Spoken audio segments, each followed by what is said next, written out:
What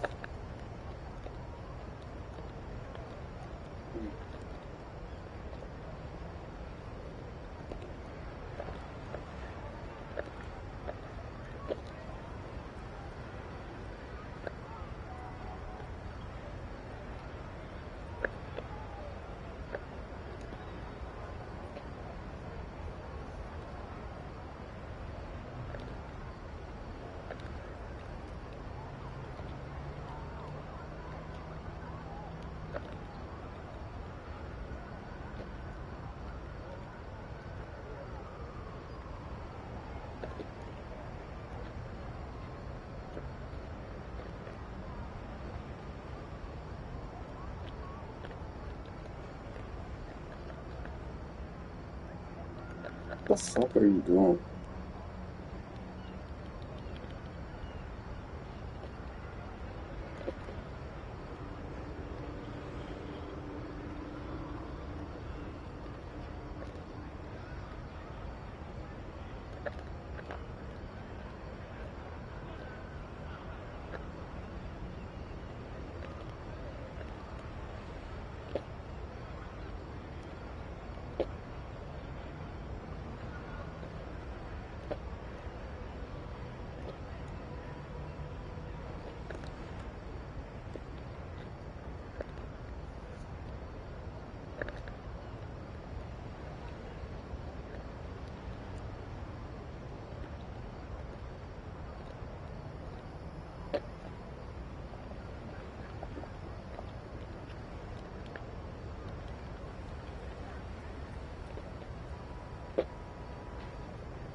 J Dollar, who's that?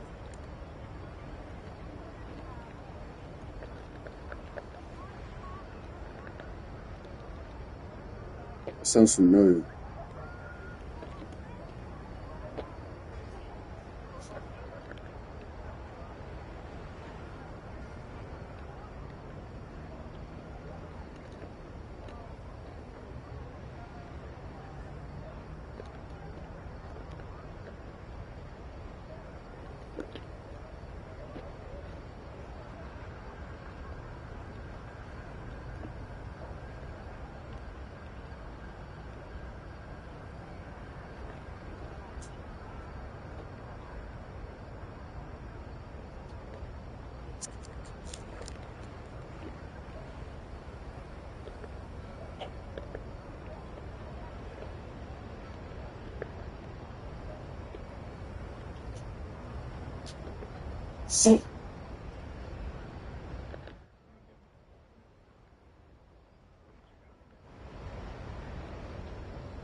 God damn. What the fuck is this guy running? Fucking clown ass lineup.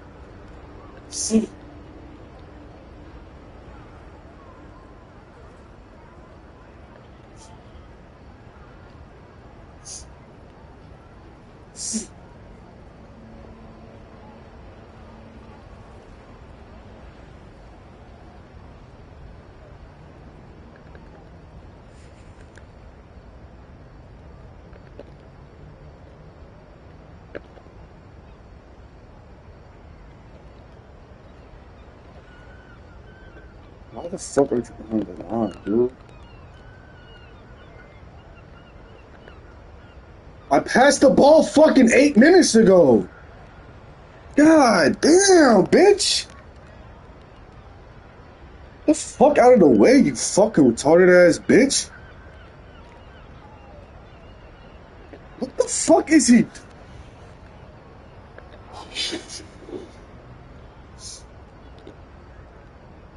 Pussy ass fucking bitch.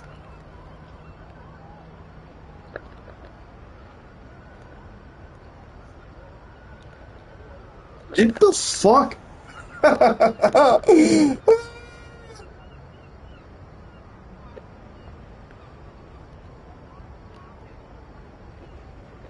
Oh my fucking god, bitch.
Pass the fucking ball.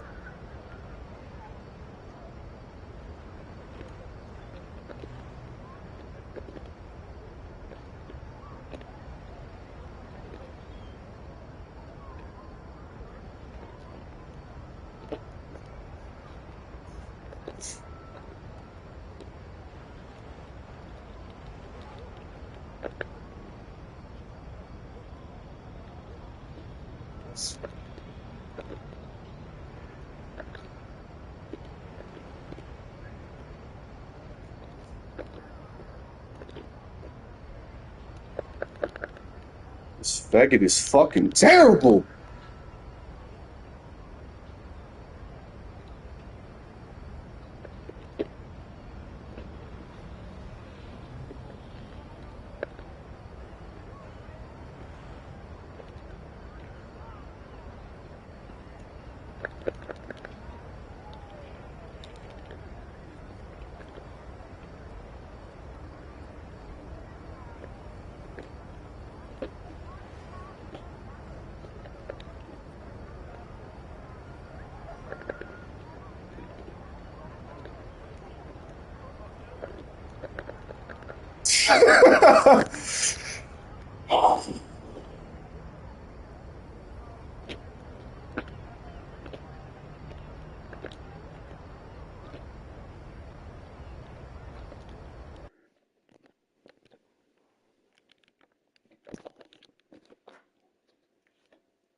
Fuck is outbidding me, this fucking pussy ass, faggot ass fucking bitch.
J Dog.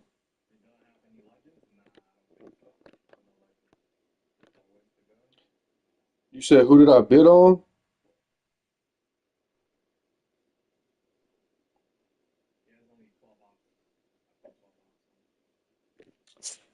I bid on Cooper Flag.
That boy Carlos number 9.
You gonna say that every time you make a fucking shot?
What shoe company is Cooper Flag signed with?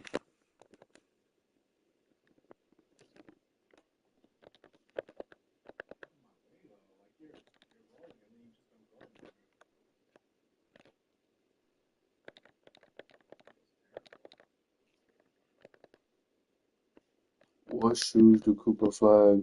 What shoes does Cooper Flag wear in the NBA? Dude, fucking stupid ass.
Mm.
You said what?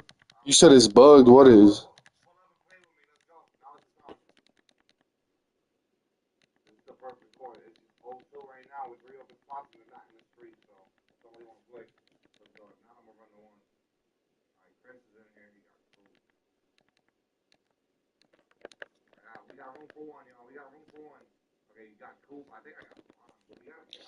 I got one peak diamond pumpkin. Then was on a 4 game.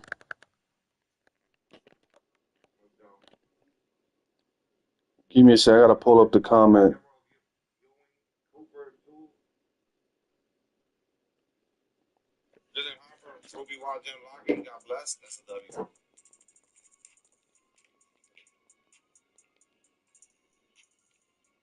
Paying with Cash App card feels pro because you have roundups turned on. Give me 17 cents on Bitcoin. You said it was on a 4 game, and me and my friend. Because you have roundups turned on. Then me and my friend gang got corrupted. Damn,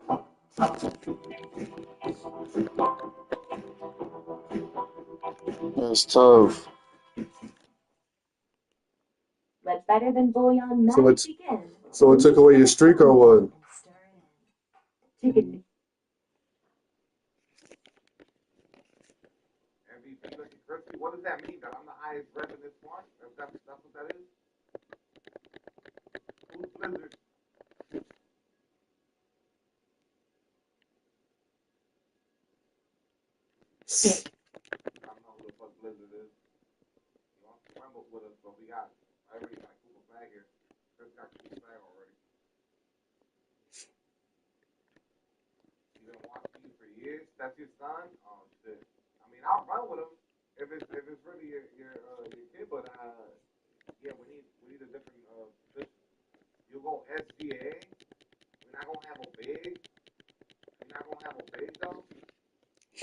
Braylon said Park pissed you off. Why you say that? What makes you ask that, Braylon?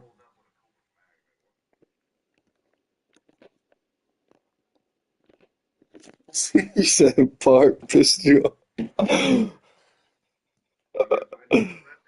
That's hilarious.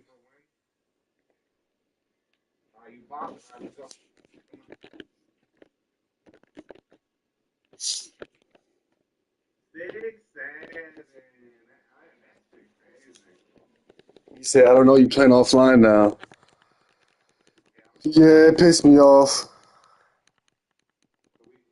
I went on a 1 game streak and I played some guy, beat me. I was taking missing open shots. I was either missing open shots or taking bad shots. And then I went on a 3 game streak. And on the 4th game, I played 3 bigs. Motherfucker pulled up with Pink Diamond Anthony Davis, Jack Sigma, and Chris Bosh. And I'm trying to do standstill shots wide open. They got my player moving and I'm missing. Yeah, and I'm getting pissed off and I lose the game. Well, I quit the game. He was about to win. I missed a shot and he went on a fast break and I quit.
These Sets are only 10 pumpkins away from Bron and Hakeem.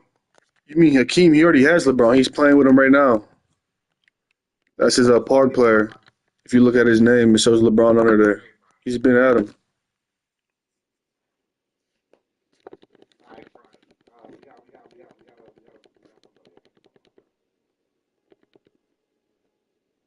Pull up, Nick. Brian, get in there, get in there. Come on, come on, come on, come on. You got Eric Cohen? Oh, that's ass. We just got it. I had to. Oh, okay. Yeah, the game has been. Yeah, that's crazy. That's what happens when you spend a lot of money on a game. When we had to go to the fifth game, it would kick us out and it would give us updates that had us fucking glitch.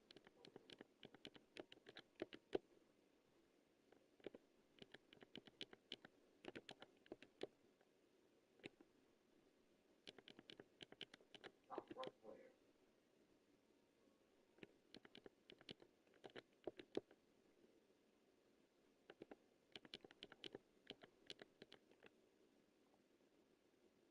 God damn. I got a guard.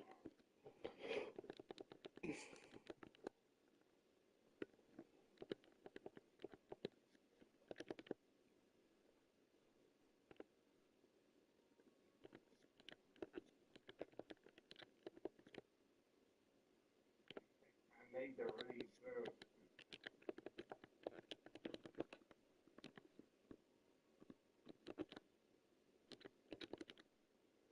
Board. There you go, Chris. Wide open three, bang bang. Oh shit, we in. Come on. Look at the cool.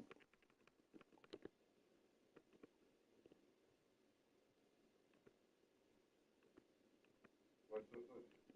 That's Chris. Who first the Bulls and first? Bulls. The Bulls lose tonight.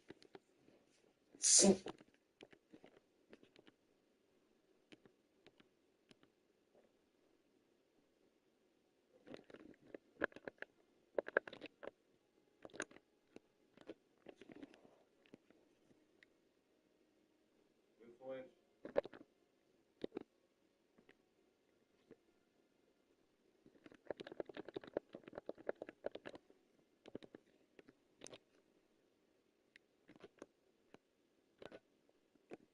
Good score.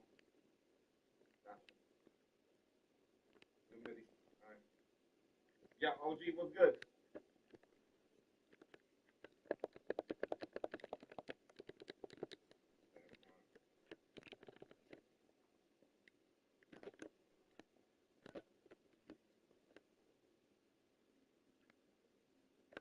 6 seconds. 6-7. What's going on? Shut the fuck up. Bro, why do they always make that shit? That shit is so fucking retarded.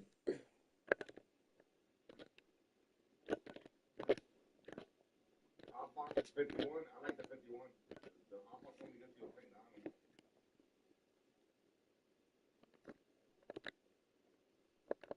Good shot there, bro.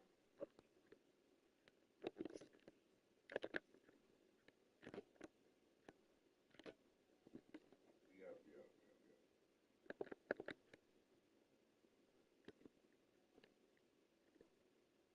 No, man. Why you getting back up, bro?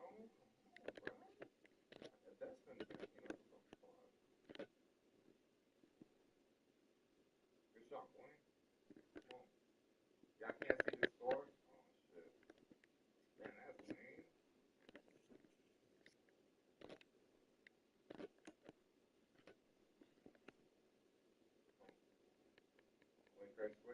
Wait, Chris. Wait. Come on now.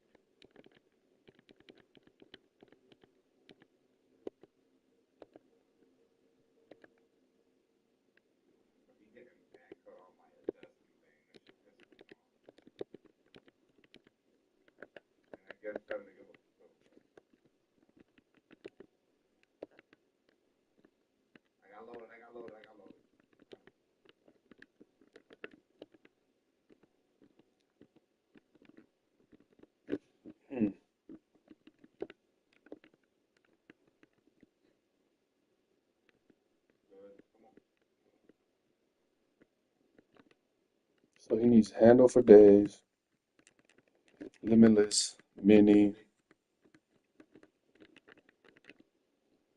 maybe rebound chaser. And he has to fight for 25 mil per season. So wait, that's his contract? Good, good, good. Stand front, 2 seconds. 5. What else?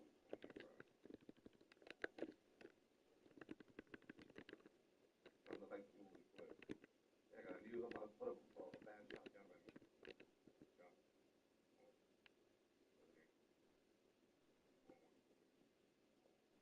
Holy shit, bro. Why are we selling these open shots? What is happening? That's game right there. Come on, boys. Lock it in, man. You gotta dex these kids, bro. That's the only option in this shit for the most part.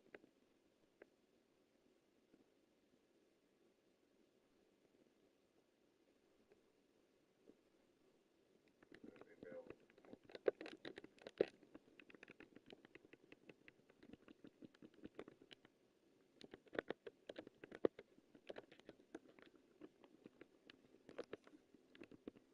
Come on, quick.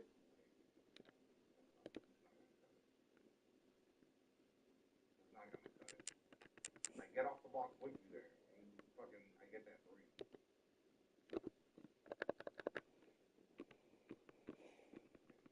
Come on, bro. Get off the field, bro. Holy shit, man. Quickly. Go. And I'm swinging back. See? I'm at it. Got it. There it is. Oh, it's just like that, bro. Just dex them repeatedly. That's what the offense is.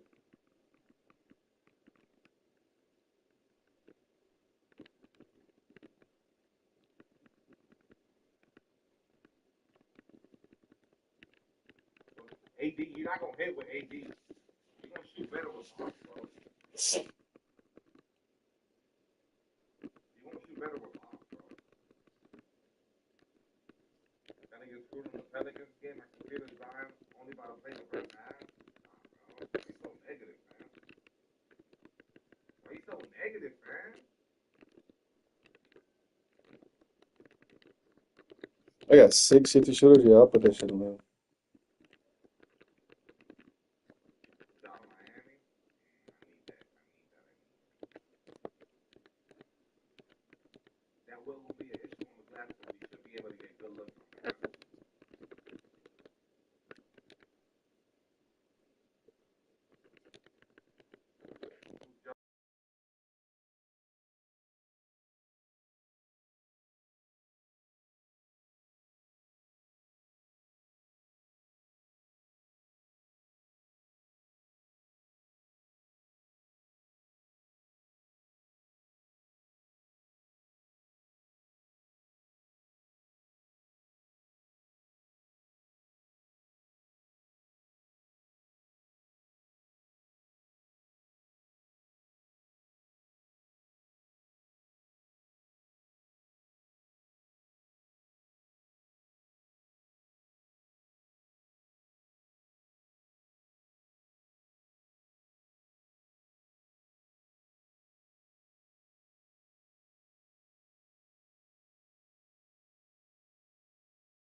You said can I drop a snipe? What does that even mean? This park shit really dead, huh? If y'all back off, it won't go straight. Okay. But would we lose the streak? That's the question. Would we lose the streak? That Yeah, big ass Hollywood. I basket. like Hollywood. How so? I like Hollywood. Hollywood crazy.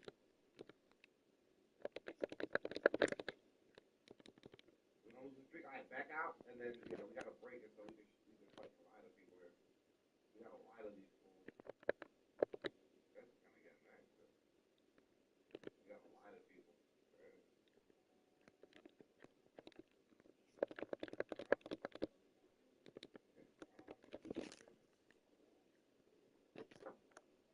On the gram and no follow back. You're asking me to put a card for 500 in the auction house. You asking me to put a gold card in the auction house? Why would? How would that get you MT? I don't. First of all, I'm not gonna do that. That's against the terms of service. I'm not trying. I'm not about to get banned. If you want MT, play breakout, buy some packs. I don't know what to tell you.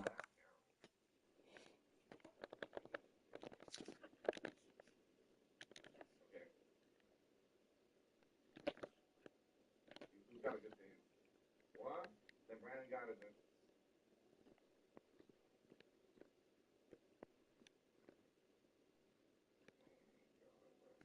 Go for it.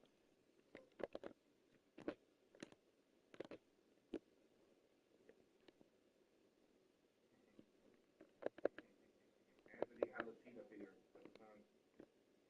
Latina fever.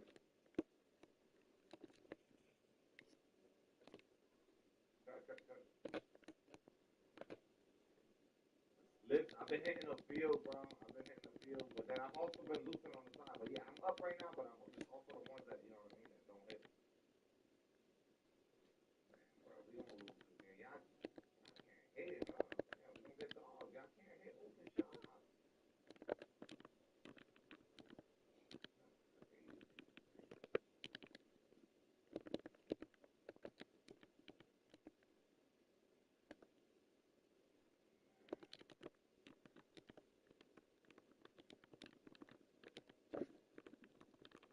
Crazy. Could be.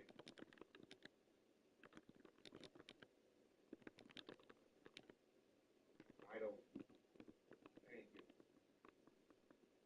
You need the charges to go on. Good luck.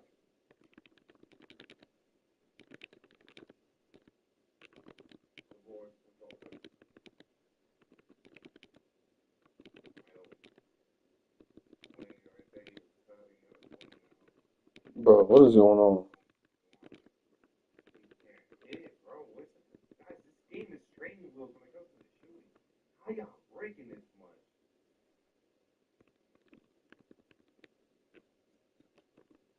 Come on.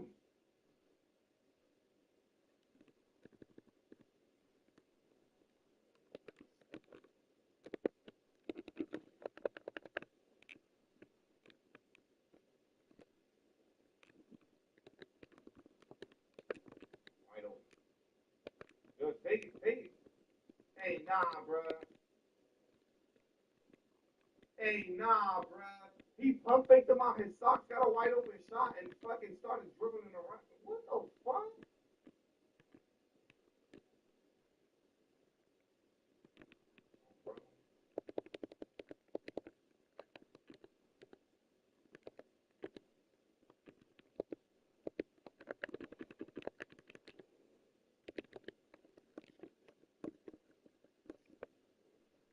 Good D. Good D.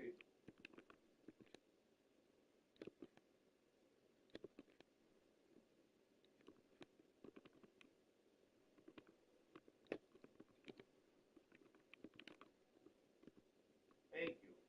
Come on, bro.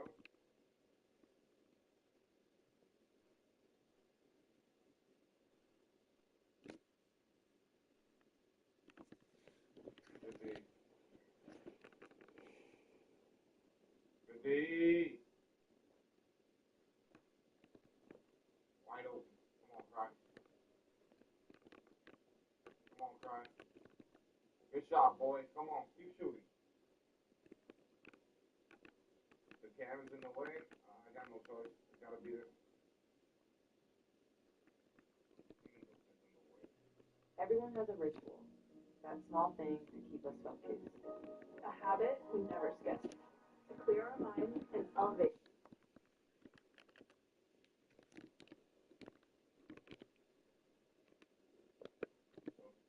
All the way, Chris. The only other option is for me to put a bar over there. But I don't like that shit because I'm looking, when I reach that, I'm looking the other way. So all this guy does is done. So.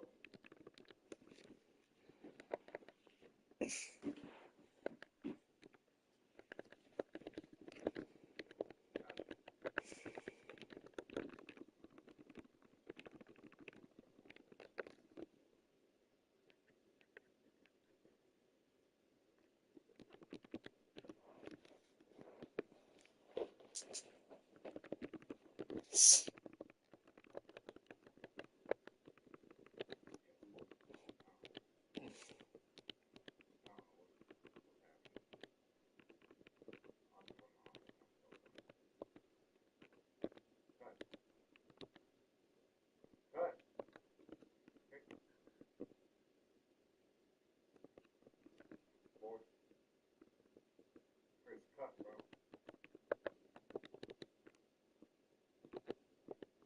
Stay in front of him. Good beat. All he does is dunk, bro.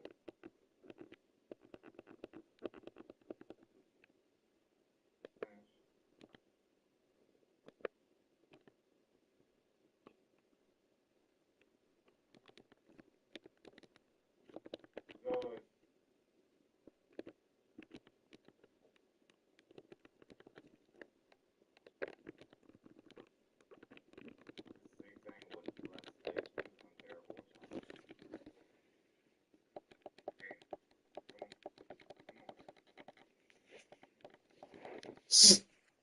Motherfuckers get SGA to move the left foot around. Stop it, fine. Switch. Give me that shit again, bro. You're not moving out here. Watch out. Chris, I want to punch you in your mouth, bro. I want to punch you in your fucking mouth, bro. That's what I'm doing, bro. I want to punch you. Easy, bro. Come on. Don't do nothing, bro. Don't do nothing. We're winning. The moment you switch up, we're going to lose. Do not switch, bro. Do not switch, bro. The moment you switch, we're going to lose. Come on, camera to be small.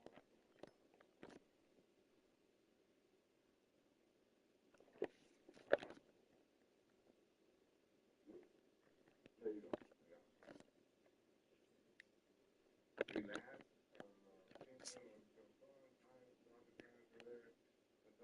DJ was from LA. The fucking DJ was there celebrating. Nobody gave a fuck. Bro was celebrating. Nobody gave a fuck. You gotta throw AD on me, so I lose, bro. All my life, bro. We about to lose, bro. We about to lose, bro.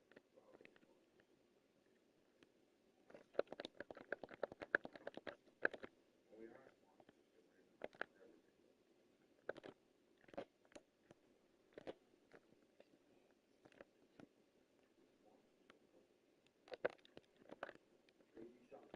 Dude, I don't know what he's talking about, but we gotta we gonna see.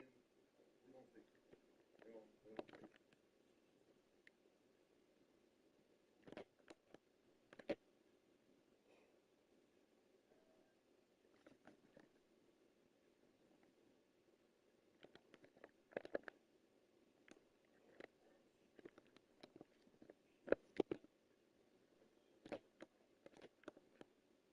They got a free agent.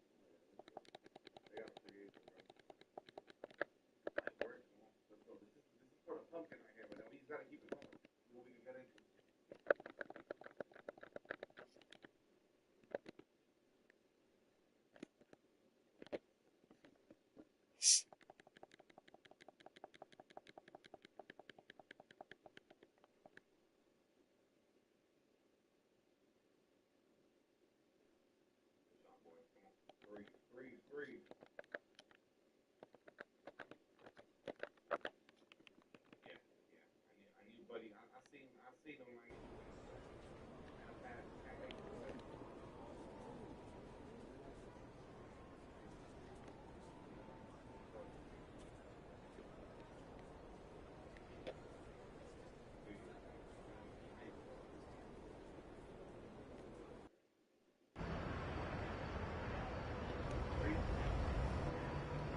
Okay.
Alright. Maybe you just like a box.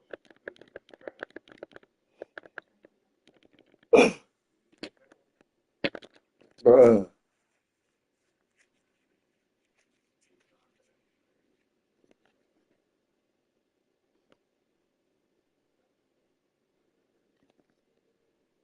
Yeah.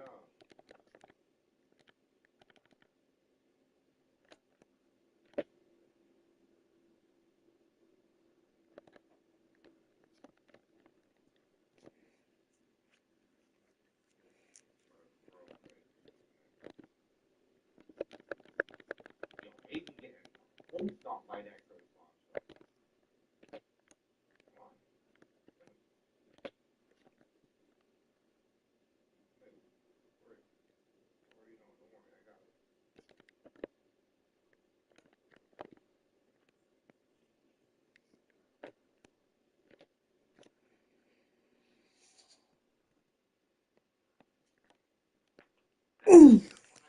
It should be, but I'm not sure.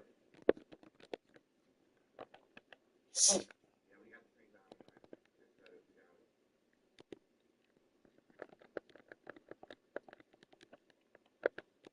What up, bro? Got that little hole on this number? I don't know.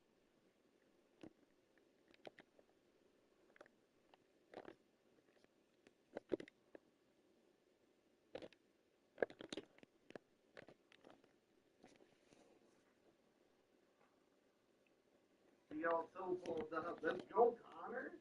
Let's go, Connor. Guys, go for 50 likes, man. I need 9 people to smash the thumbs up on the stream, man. Let's go. We already got the paint down and pumpkin. That puts us at 6. 6 out of 15 towards the game. So the paint down and pumpkin in the Chills NBA 51 box. What's the best time to get the 5-game streak? Whenever. Lowest game. Whenever.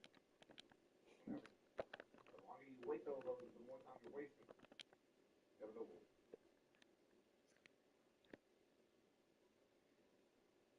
I would love to get a 25 streak. I would love to get a 25. So you get that.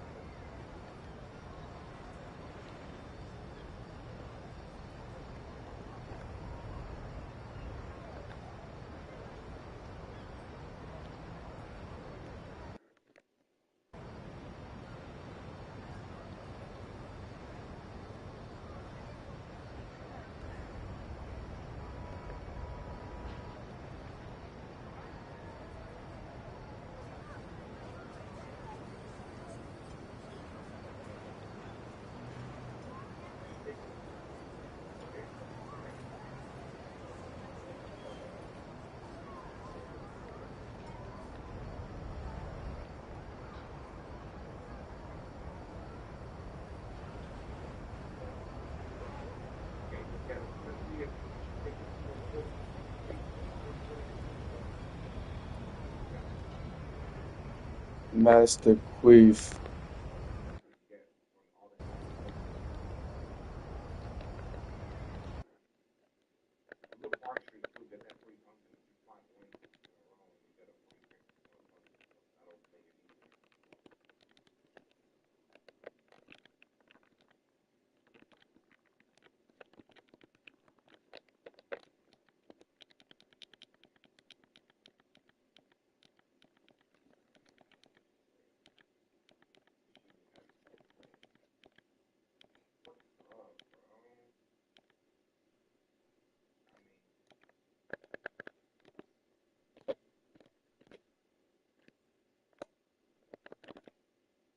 What's up, bro? I mean, the Zion user quit.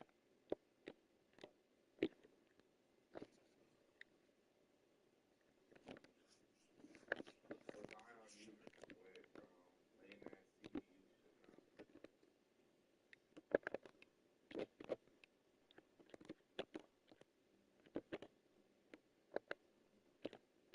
What up, Risky? Sucky ass bitch.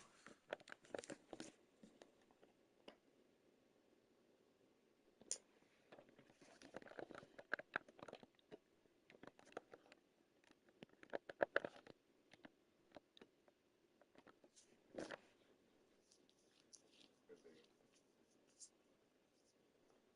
Oh my god. When the slush showed up, man, it don't matter, bro. You gotta just keep going. You lose the streak, you're going up.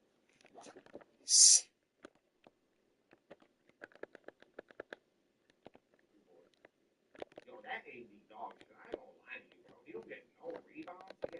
He got no popularity. The way he goes up for rebounds is weird. He's just looking awful. Cut. One of y'all need to cut. There you go, like that. Just cut like that. Fry, cut too, bro. This dude he's playing gap on me. Just cut on him. Keep him honest. He literally just standing in the spot. Just hitting square shit, trying to fucking play the lane. Just cut on his dumb ass. Cut on his dumb ass.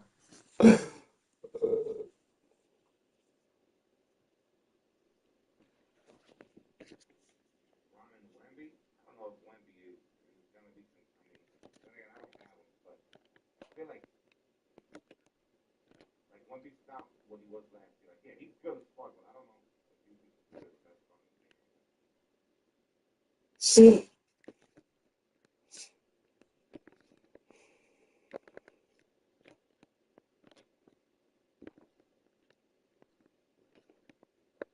Julius, for sure. Julius gotta be in there. I think Scotty's really good, but he's not one of the like he's not the best fucking team, for sure. Ron is different. I'm trying to get this done.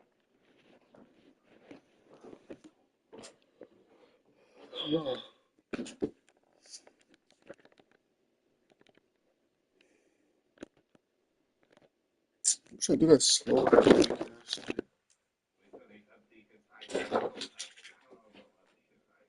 I mean, they technically they have to if they actually officially measure him somehow. Who got next? I don't know how much long I'm gonna be playing this. Literally, I already got 5 streaks, so I'll keep kind of playing till we lose here, because these boys get tired. The highest streak you can go on is a 25, so we gotta measure that. So we'll see how long we can do that. Yeah, this game's out for me free as well. Get another thing.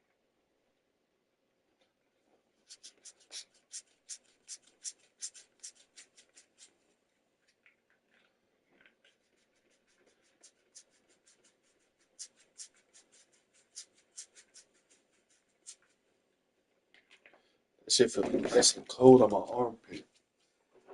I like it how it looks.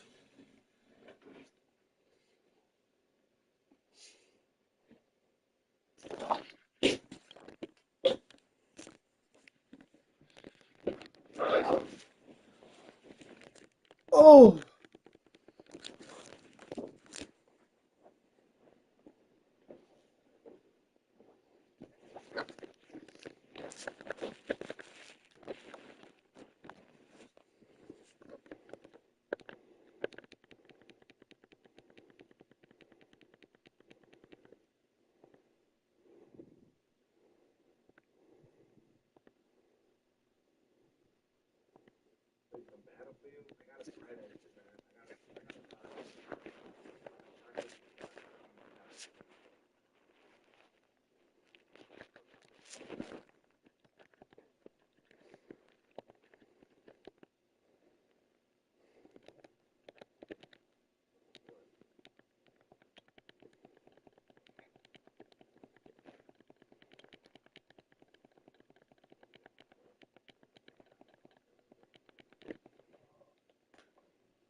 If anybody want to play team up, let me know.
Next time you come get, no, you don't get For the first 6 months. I'm getting it.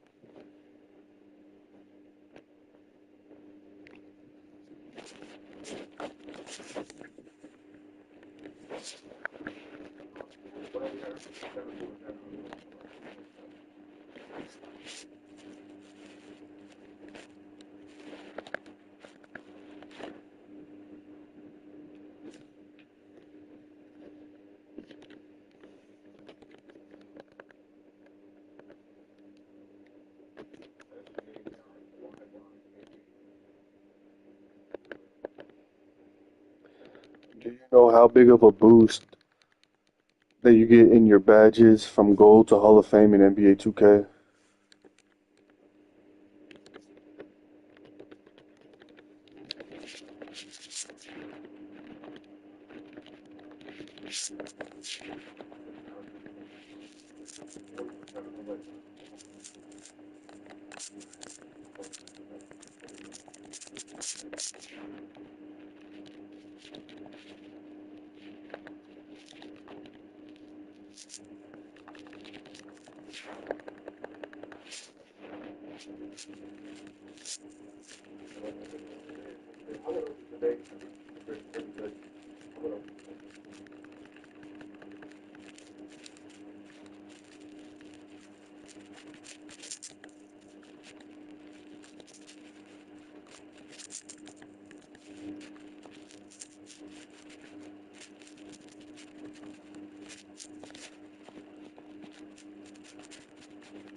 What is like, what is the boost effects through all the tier of badges?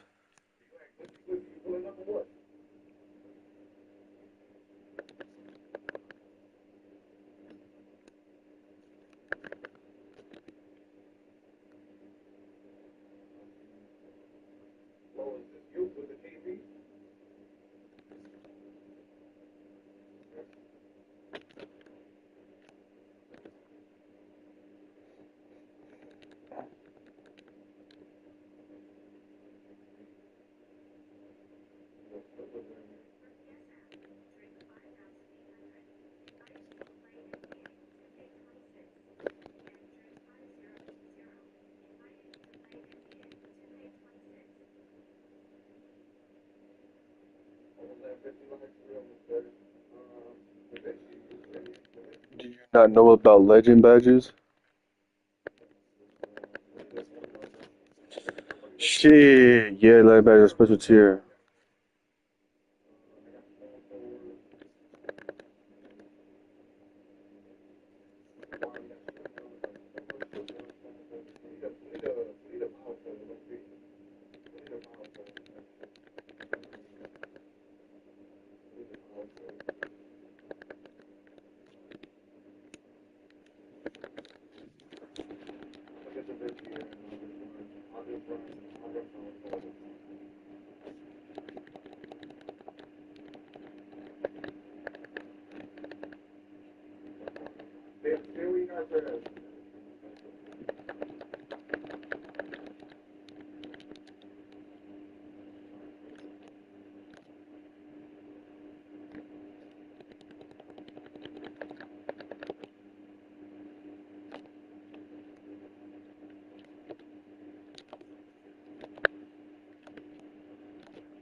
So I have a Cooper Flag pink diamond card, who I'm going to be using as my main ball handler in park on threes. He has 91 3, 95 drive and dunk, 89 steal, 94 perimeter, 94 interior, 92 speed, 88 speed with ball, 90 stamina, 84 strength, 89 mid range, for offense, 99 defense. Like a really overall good card. And I'm missing I have two badge slots for him. And the badges I can put on him are Ankle Assassin, Box Out Beast, Brick Wall, Hook Specialist, Mini Marksman, Post Powerhouse, Rebound Chaser. Which of those badges should I put on him? And if you don't know what those badges do, let me know and I can tell you.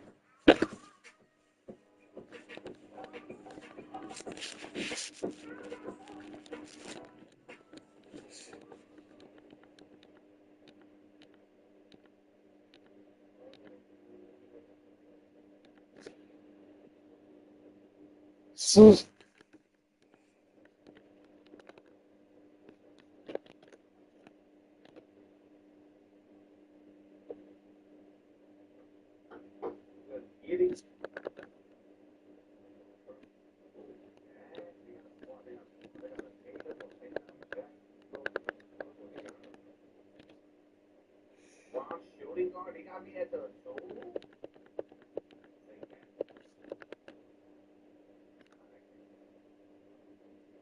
They know they got me at shooting guard. What in the world?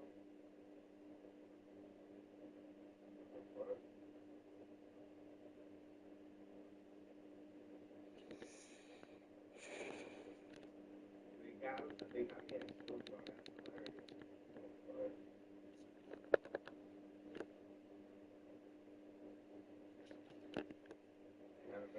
Why do you think Mini Marksman boosts your mid range? Where did you get that from?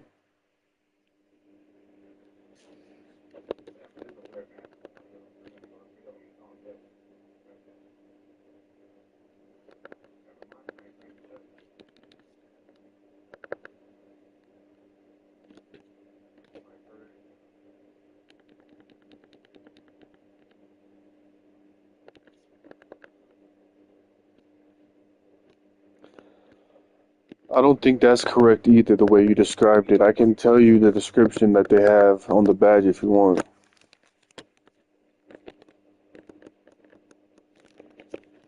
Hey, bro. Hey, bro. Are they doing what I think? It might be. It might be. It might be doing what I think. It might be doing what I think. Hey, bro. Hey, bro. Are they doing what I think? It might be. It might be. It might be doing what I think. It might be doing what I think.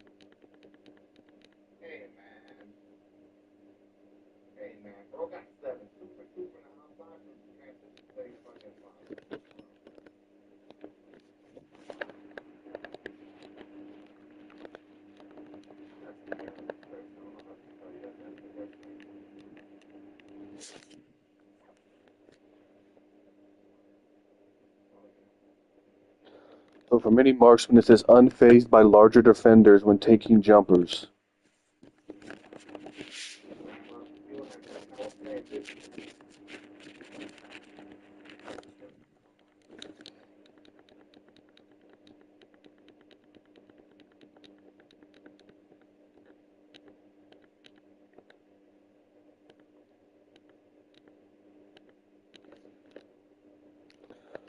So you think I should put him on Hall of Fame or Gold?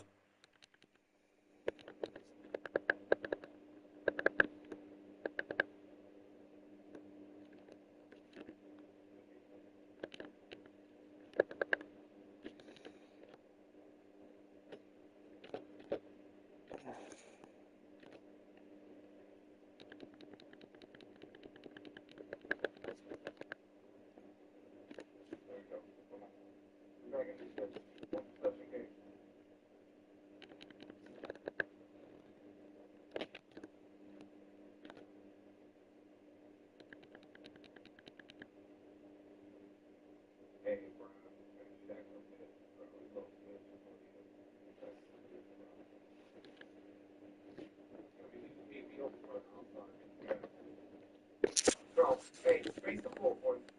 This cat don't want to be in the perimeter. Get the reach, bro. Both people.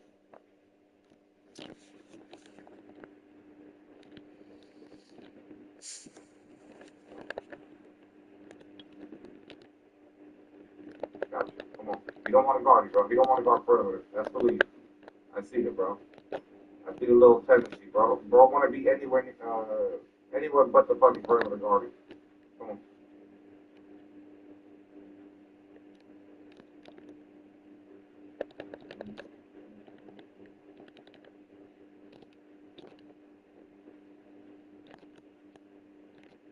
Good pass. Good. Good shot, though. It's fine. Come on. That's crazy. He already got picked down the KP.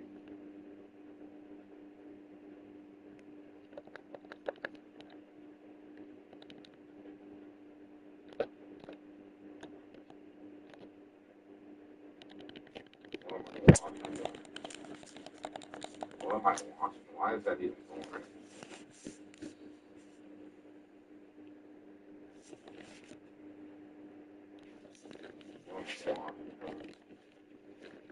What am I watching? Why is that even going? What do you think about them having a Deadeye badge in Mini Marksman?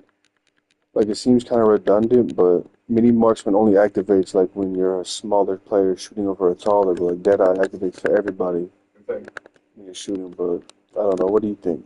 I guess it's kind of separate. Well, it definitely is separate, but it could be kind of Help him. Good. redundant.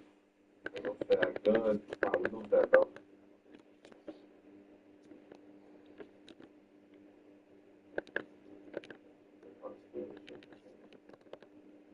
Oh my lord. Gotcha. You don't want to guard that. You don't want to guard that. I'm telling you, you don't want to guard that. He's not comfortable in that perimeter. He's not comfortable. He does not want to guard that shit, bro. L2 that shit. Good piece. Yeah, okay, bro.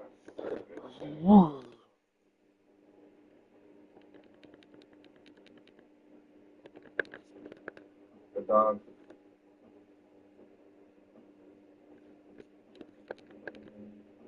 Smash, you don't smash.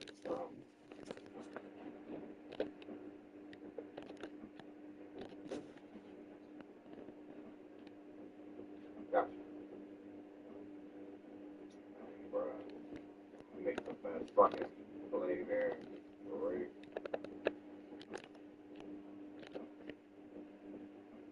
You know,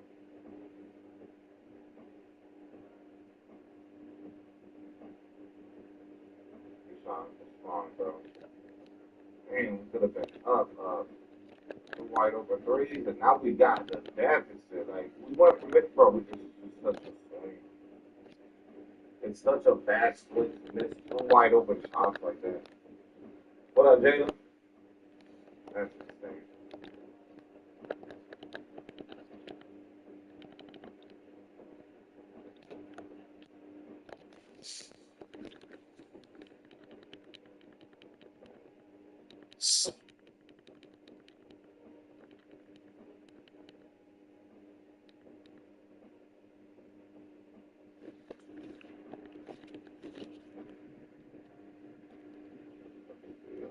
This is your first game with the guard.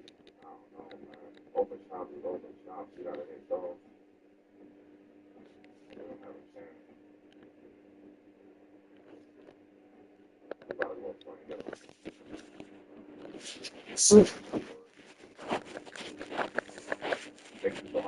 Make the Jack out the fight. That's when you get noticed. You got a bunch of points. You got that. He's 3 and 4 from outside. He's doing his thing with the box. You gotta keep on doing it.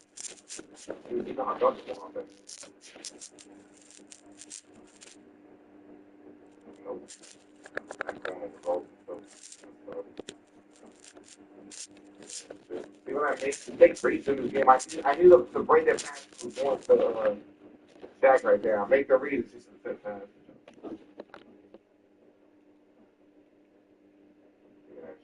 See what I mean? You make reads in this game. I knew the brain that passed was going to Jack right there. I make the read. It's just a fit pass.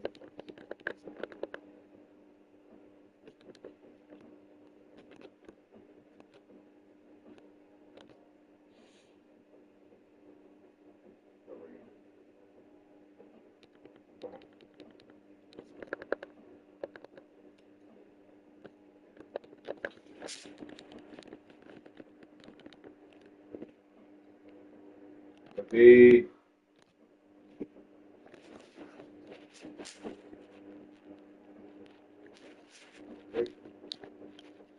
I'm just trying to fully transport them.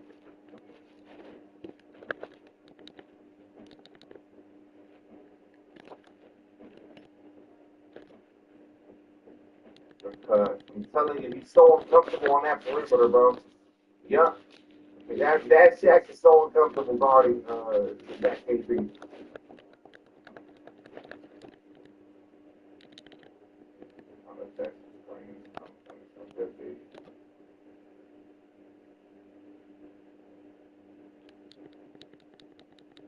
Stay down everything. Help him.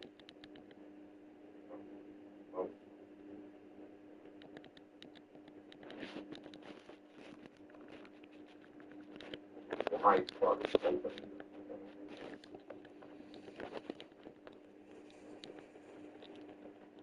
Corner, he's done.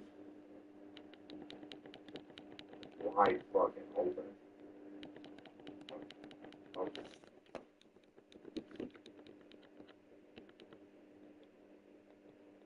Tony shows. Come on, boys. What the fuck's happening here? Match up.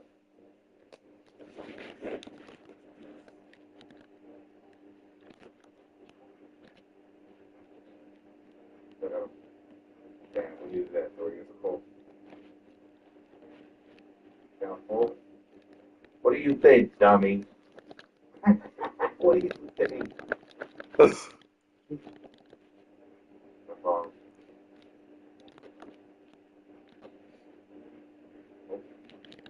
30 seconds. So what do you think? Space.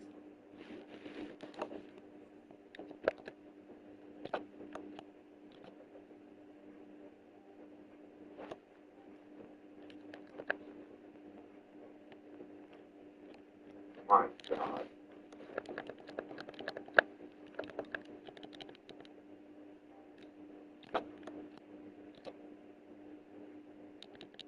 But Jack, how about you hit the like button and get me to 60? How about that, Ronald? How about you get them likes up? Don't drink to be the rest.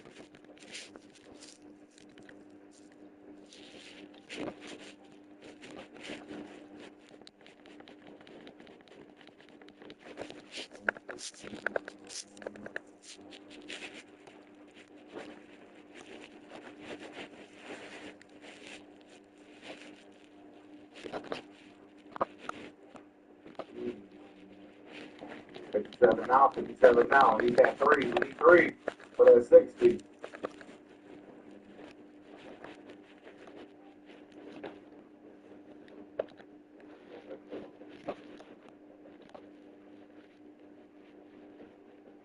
Wide open for the 60.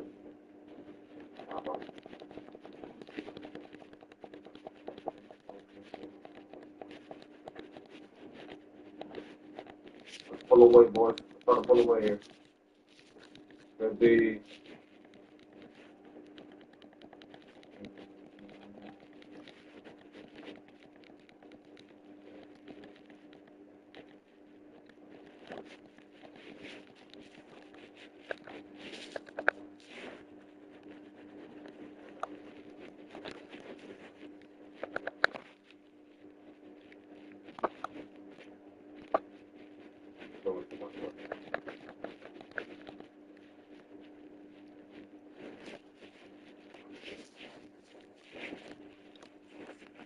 Done. Massachusetts Telemoto was favoring at 18 on. 18 on.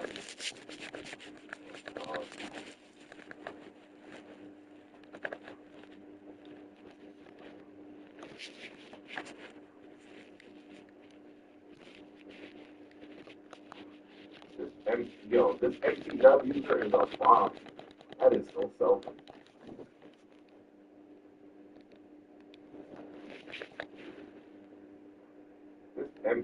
This MCW user is a bomb. That is so selfish.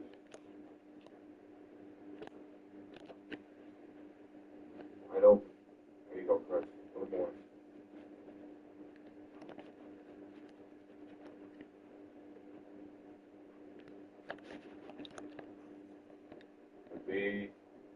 I mean, we can't play any more defense than what we're doing right there. It's not giving us a steal. Come on, CO2, get you one.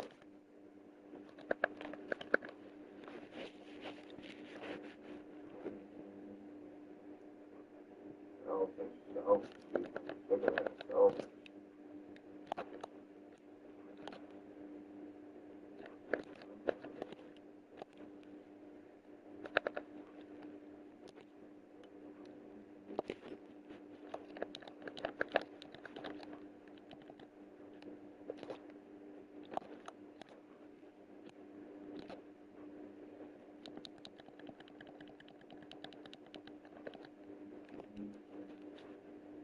They're probably on the main park, to be honest. Yep. Apparently that shit is popping over there this year, Benji. So get back into my career, Ben. I respect that, bro. That stuff is apparently it's jumping over there. But now my team is actually feasting again because they made all the right changes for now. So see if they continue with us. So,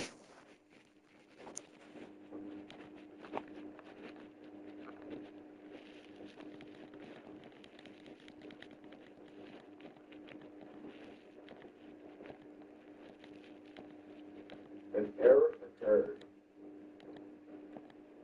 Okay. Let's start again. Did somebody leave? Yeah, something's getting out.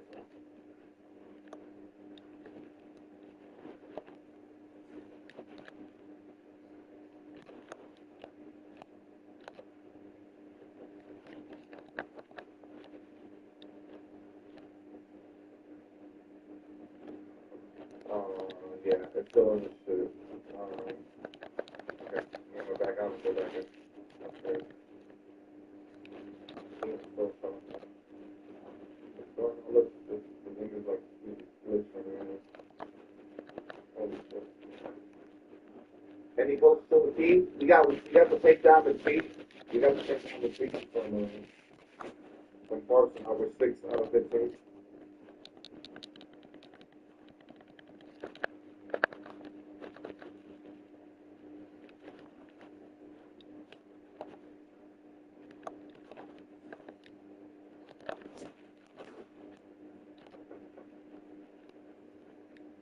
Center and the parking right. I don't know about all that. I don't know about all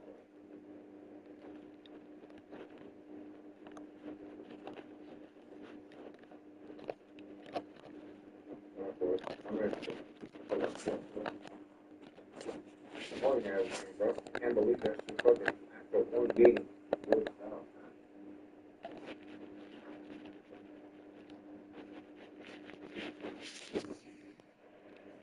They offer for 136K, good price. Probably.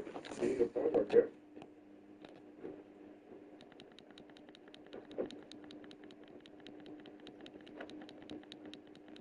It's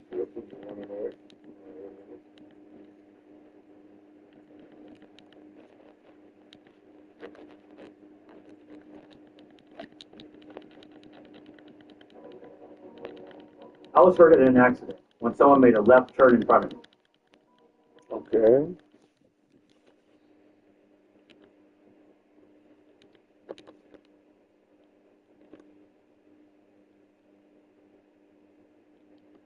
Low flame with the KP or go.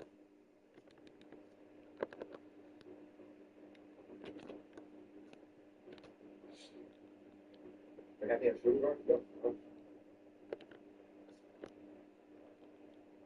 You in? All right. You left. You left. You left.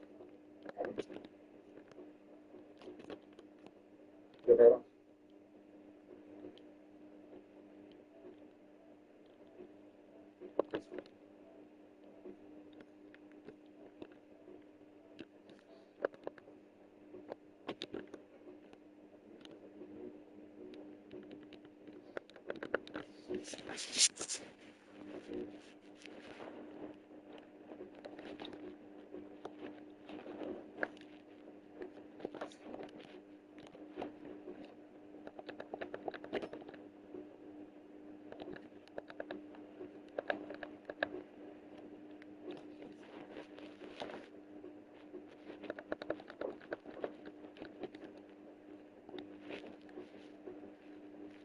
Right here.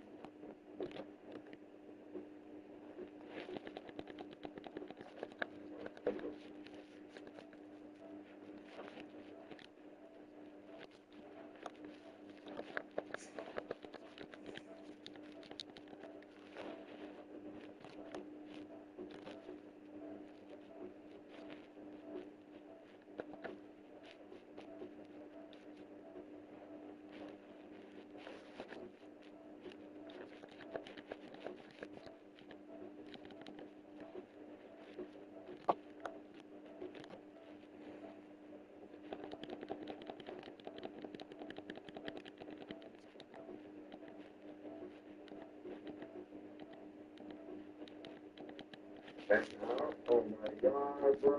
What's this game like this, man? Why is this game like this, bro? What is this, man? You and my boy. I'm really not good at this game, bro.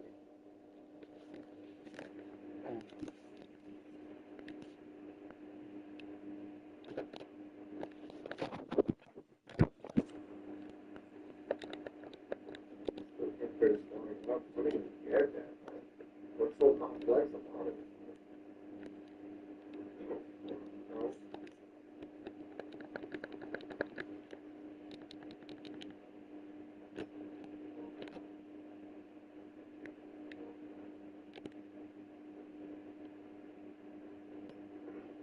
There we go. We're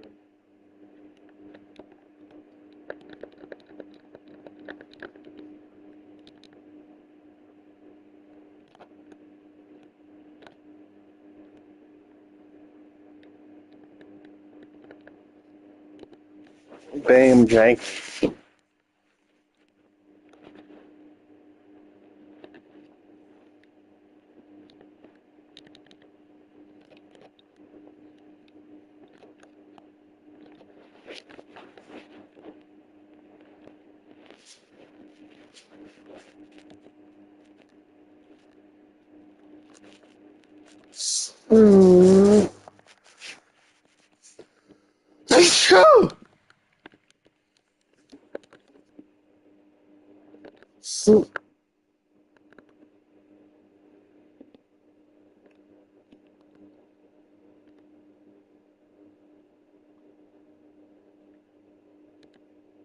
take too long, bro. You take too long, bro. If you see me spotting them, don't Is forget. so I've only eaten like 4 bags of these little chips, like the cheese fix munchies, 250 calories each. That's elevating so far. Like Do right you now. think that it's not eating like a nutrient dense meal? Does that affect like your reaction time when I'm playing the game? Like when I'm playing Park right now, I'm playing bad and everything. Could that be attributed some of that to the fact that I haven't eaten that much? I also haven't been playing park as often as I used to, so that could also be a factor.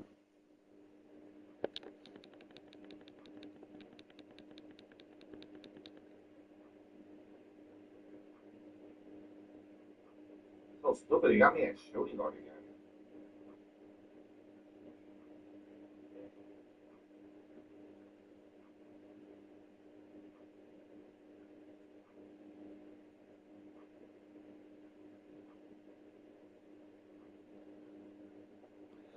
How long do you think? Well, first off, that you think that could make a noticeable effect if you haven't eaten anything in a while? And how long do you think that it would take after eating a protein or complex carb meal for you to be, back to normal per se?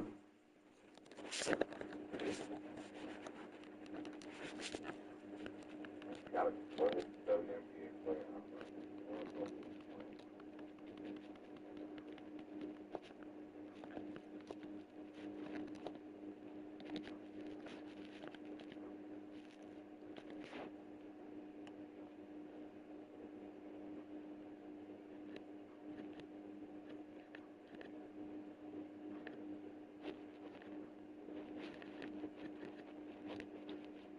Gotta make him show that this touchdown.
Understood.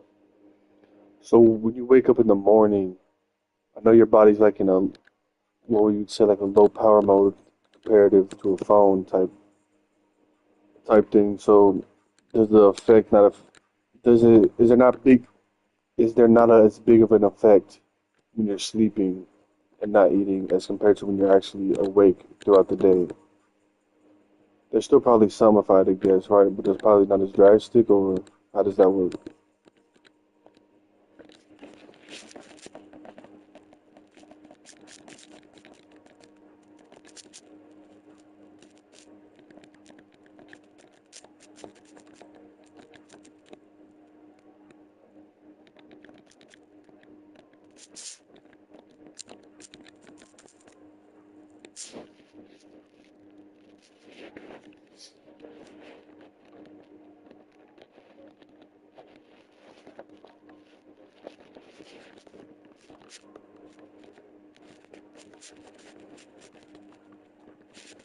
Ew.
6 fucking free throws, bitch.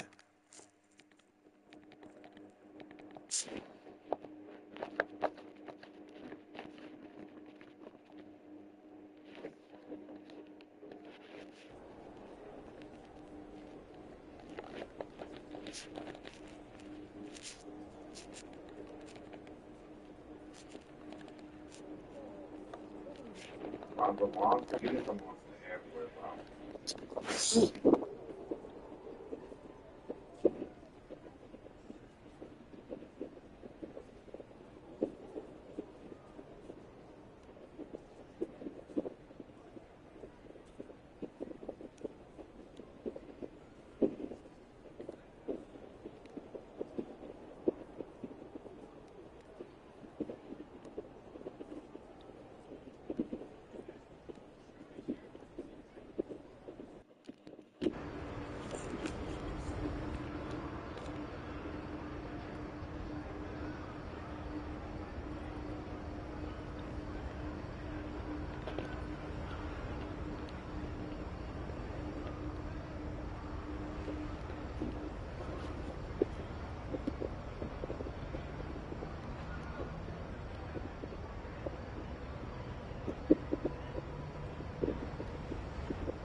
Keep it LeBron and Fly.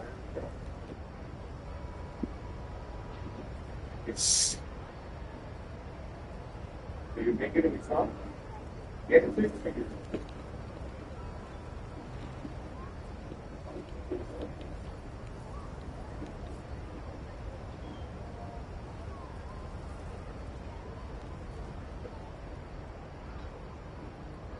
What are you putting on? It's also you won't put the launch.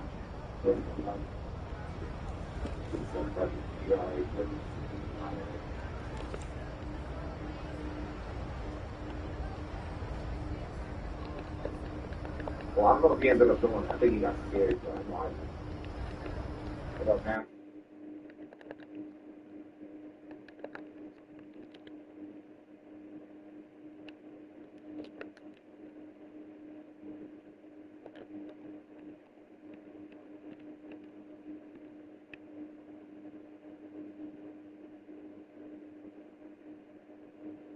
What's his line? Shit, I forget now what it is. Go look at it. I don't remember.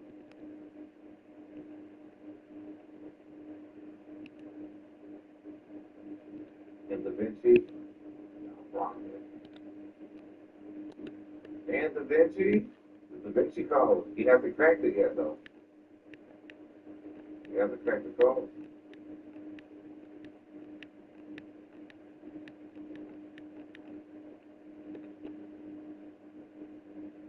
Da Vinci Code. There it is. He cracked it for one time.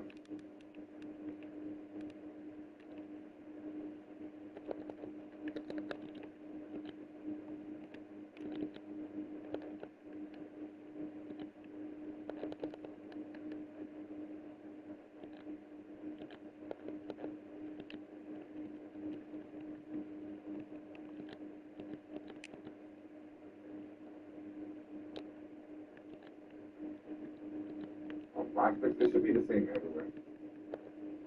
Basically the same everywhere.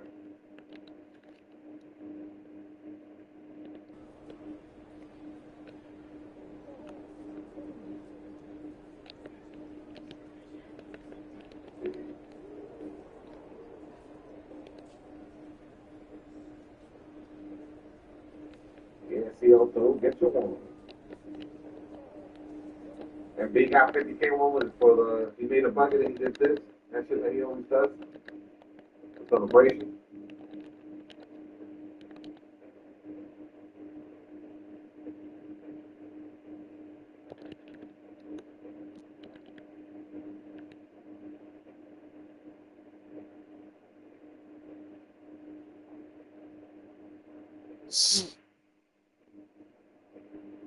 Bro, I'll be getting bombs. I'll be getting bombs. You be getting bumpy?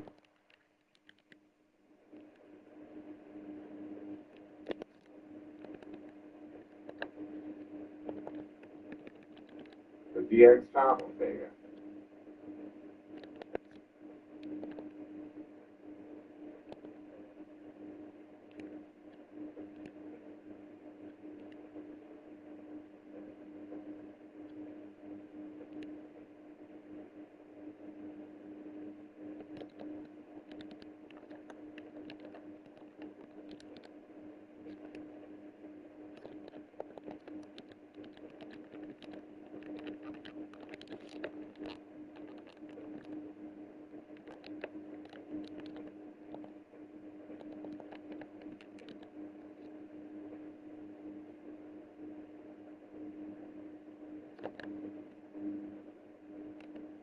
But when be on the market, that's the only one. That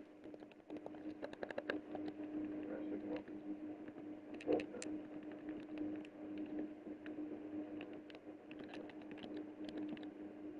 We also with the line. Damn, what the fuck? What the fuck? He's trying to work himself back and run there. Shit. First of all, there's 4 of them up. That shocked the shit out of me. And you got 18 and 23 legends. I was at a 5. I was at a 5.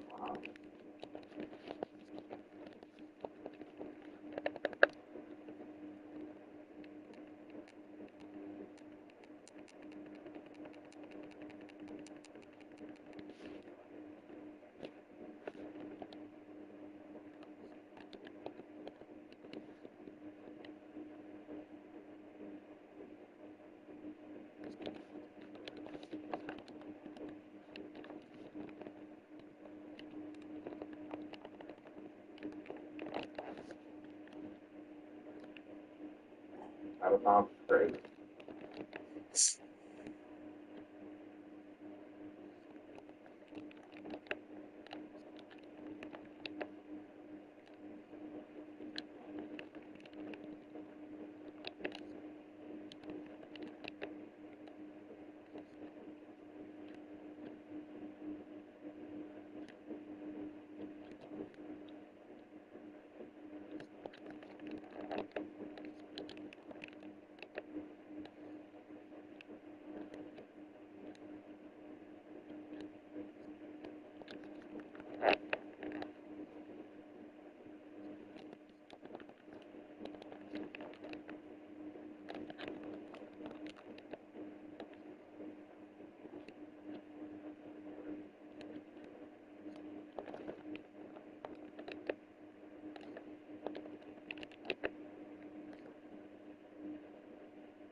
Hey man, we are dead ass getting kicked after every win. What is this game, bro? This mode is cooked. Maxi PRA? Yeah, Maxi PRA is hitting for sure. This mode is cooked, bro. This mode is absolutely cooked, bro.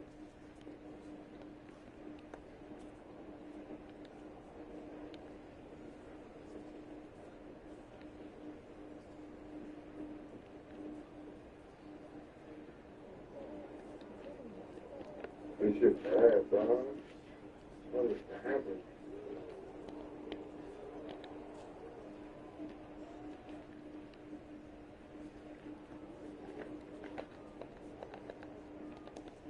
Send me an invite to the spawn, boys. If somebody creates a spawn and do it. Let me y'all boys do the spawn. Wait, Sean?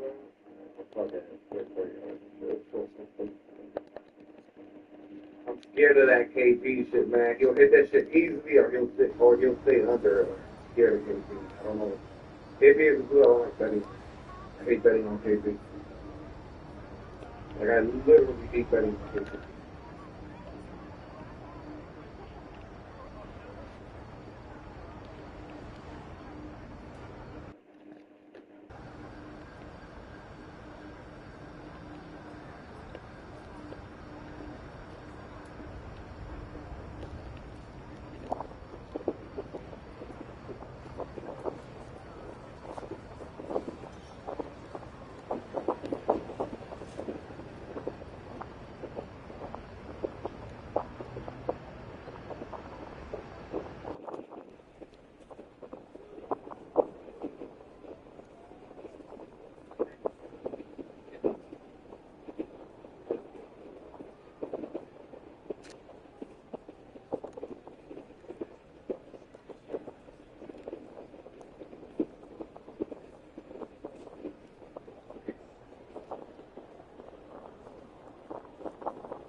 What do you want to have a nice one? What do you want to have a nice one? If you want to have a pizza,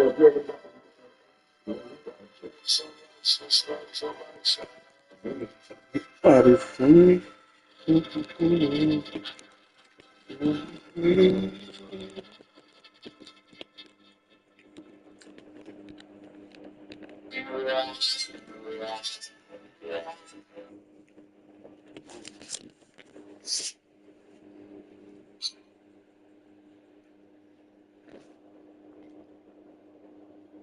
What the fuck?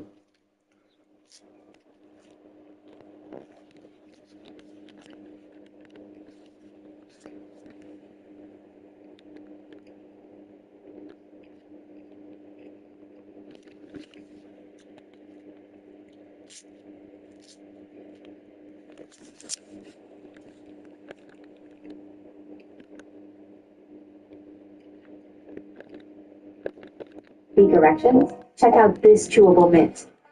You know you don't have to come all the way to the pharmacy to get a switch, right? So more of an option. what is it? Here.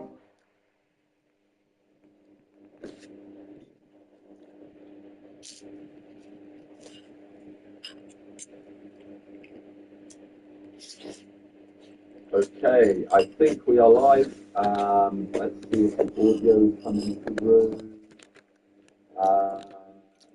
Okay, the audio comes through. All right, welcome to the live stream, everyone. So we are back at it again.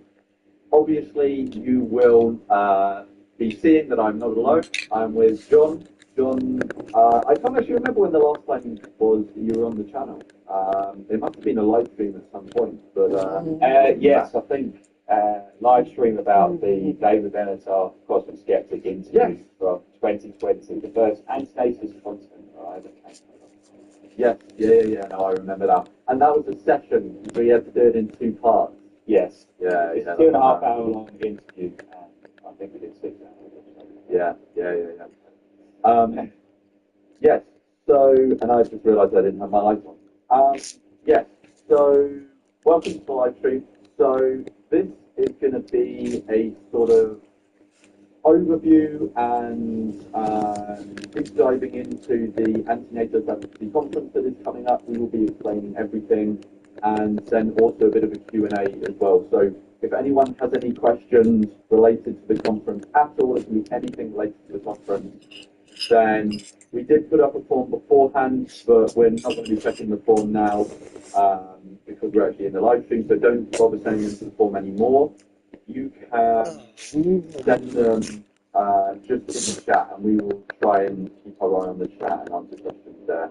I realised that I have pinned the form in the chat, which is misleading. Don't use that form, and I will change that pin at some point soon. We're up to a great start. Exactly, it's a cracking start. You can see this is a well-oiled machine.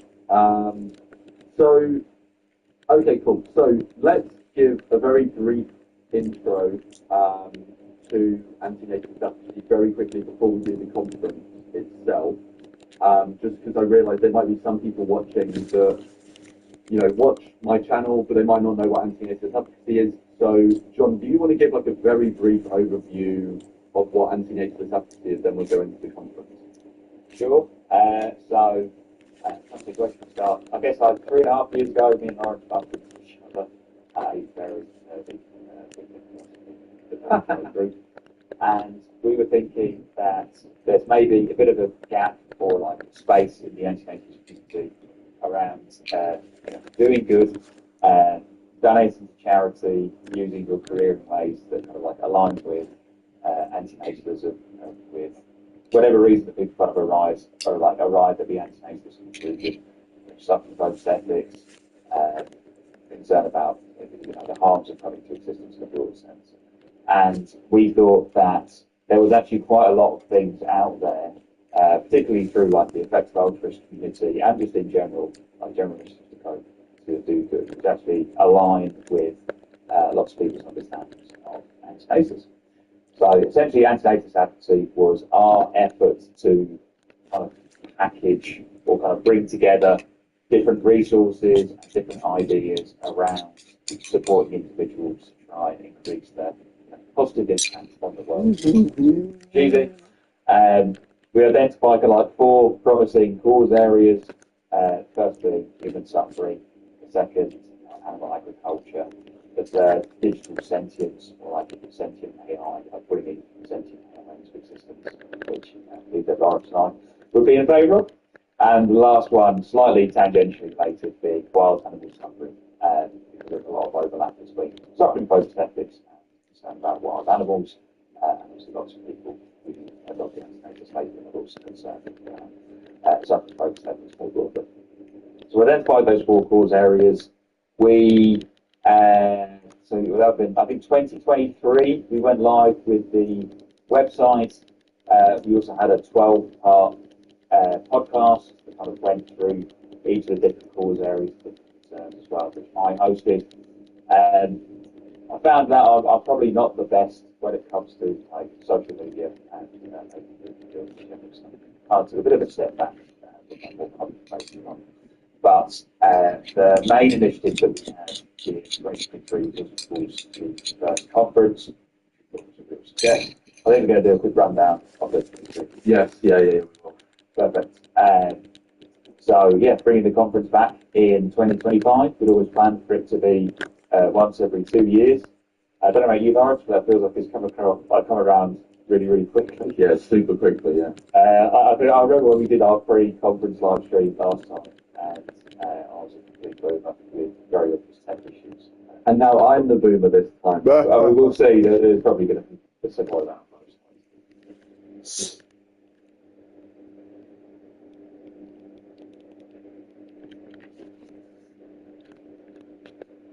Content consciousness. That may be fine.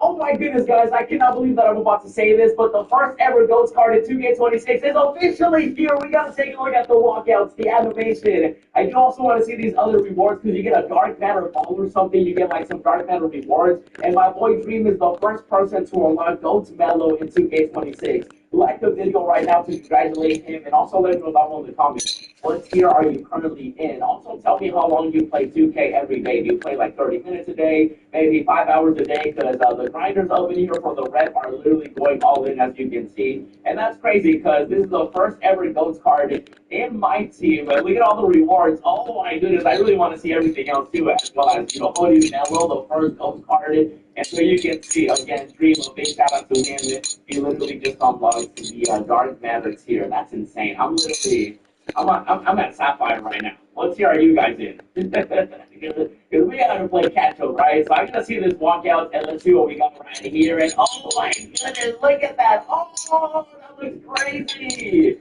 Yo, hold on, wait a minute. Oh, the animation goes wild. Wow, yeah, I just Ghost card. Does anybody else want a Ghost card already? No, hold on. Before we see that, I want to see the glow a little bit more. So I'm assuming the Dark Matter glow, once we get Dark Matter's 100 overalls, like it's going to be like this but different colors. It's like glitching as well. Oh my baby Jesus. All right, let's see the full walkout. I got to see this Mellow. Oh, that's crazy, man. How are people? It's Like, what? I don't know how they do it, guys. But here we go. Small forward, close game. 99-yard layup from the Knicks. You already know that to New York. Oh, he has the hoodie? Wait, you actually gave him the hoodie? Shut your mouth. No way they did it. Wow, they actually did. They never do this.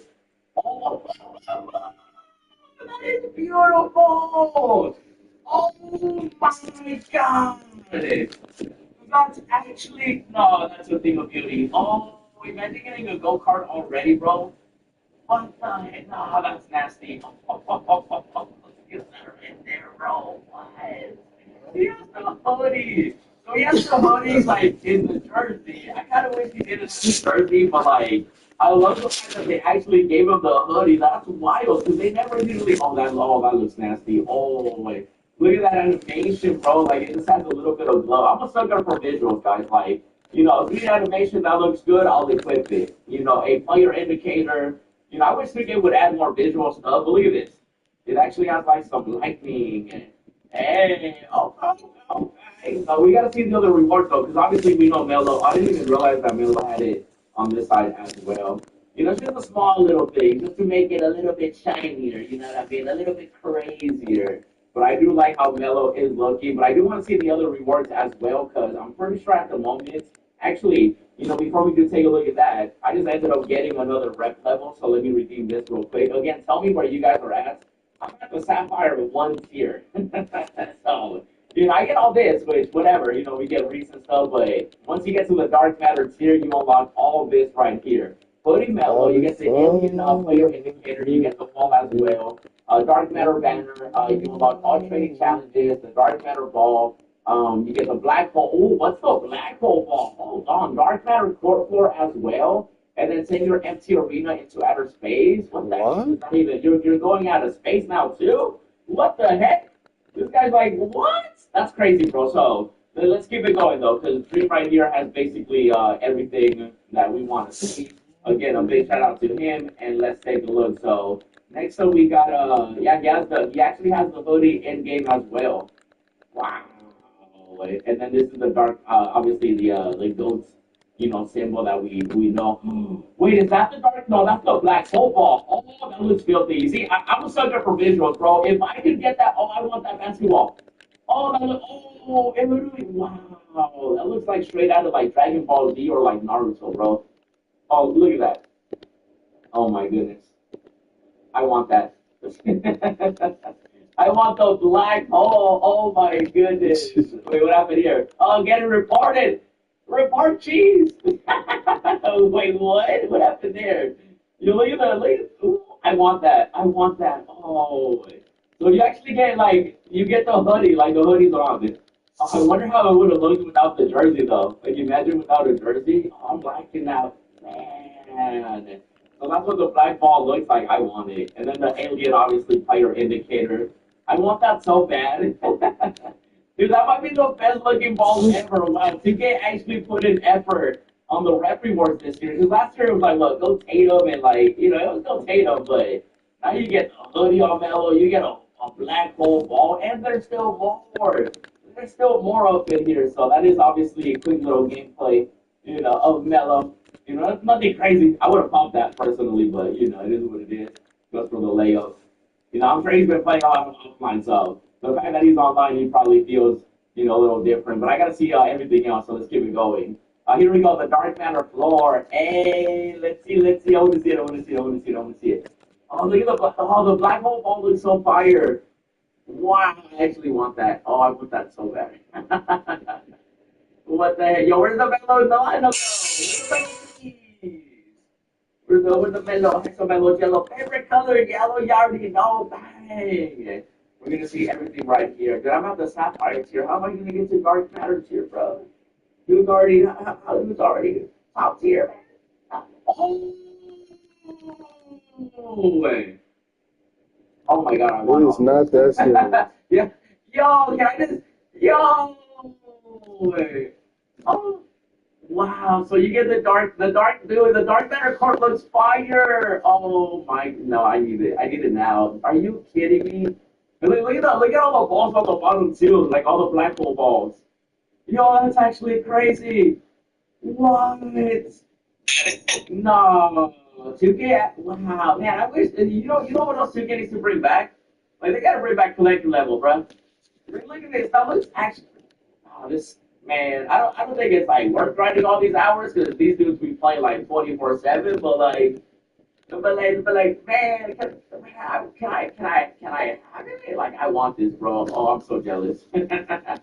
I am so jelly. Oh, look at Bello. I got some Bello Jello favorite color yellow. Yo, you guys gotta tell. Oh my goodness.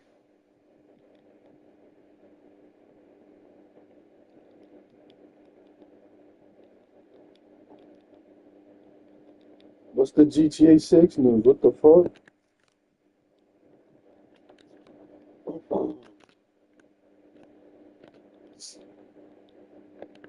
Oh my goodness, guys. I cannot believe that I'm about to.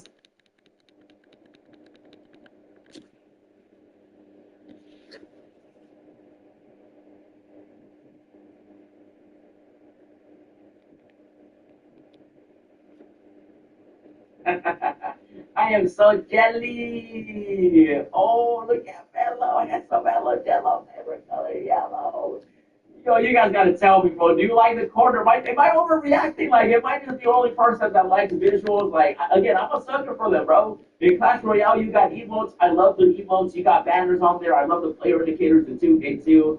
Like, I don't know. Maybe I'm just a sucker for the visuals, like I said. But the fact that they actually kind of put an effort to these rewards, it is unlike 2K. I'm actually surprised. Like, I thought it was gonna be like a basic mellow with no hoodie and not much else, but now you get a bunch of stuff, bro. And this is just, man, this just means that dark matters and opals are just literally around the corner, bro. It's not even the new year yet, and people are already gonna be walking away with gold cards. And so a big shout out to Dream. You guys gotta tell me what you think about this, and definitely check out the other videos I've been uploading because my team's getting crazy.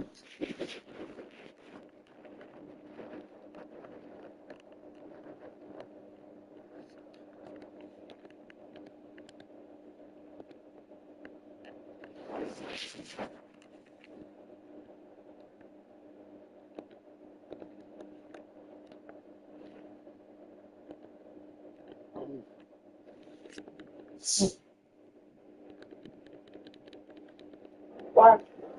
I'll tell you until we get food now. It's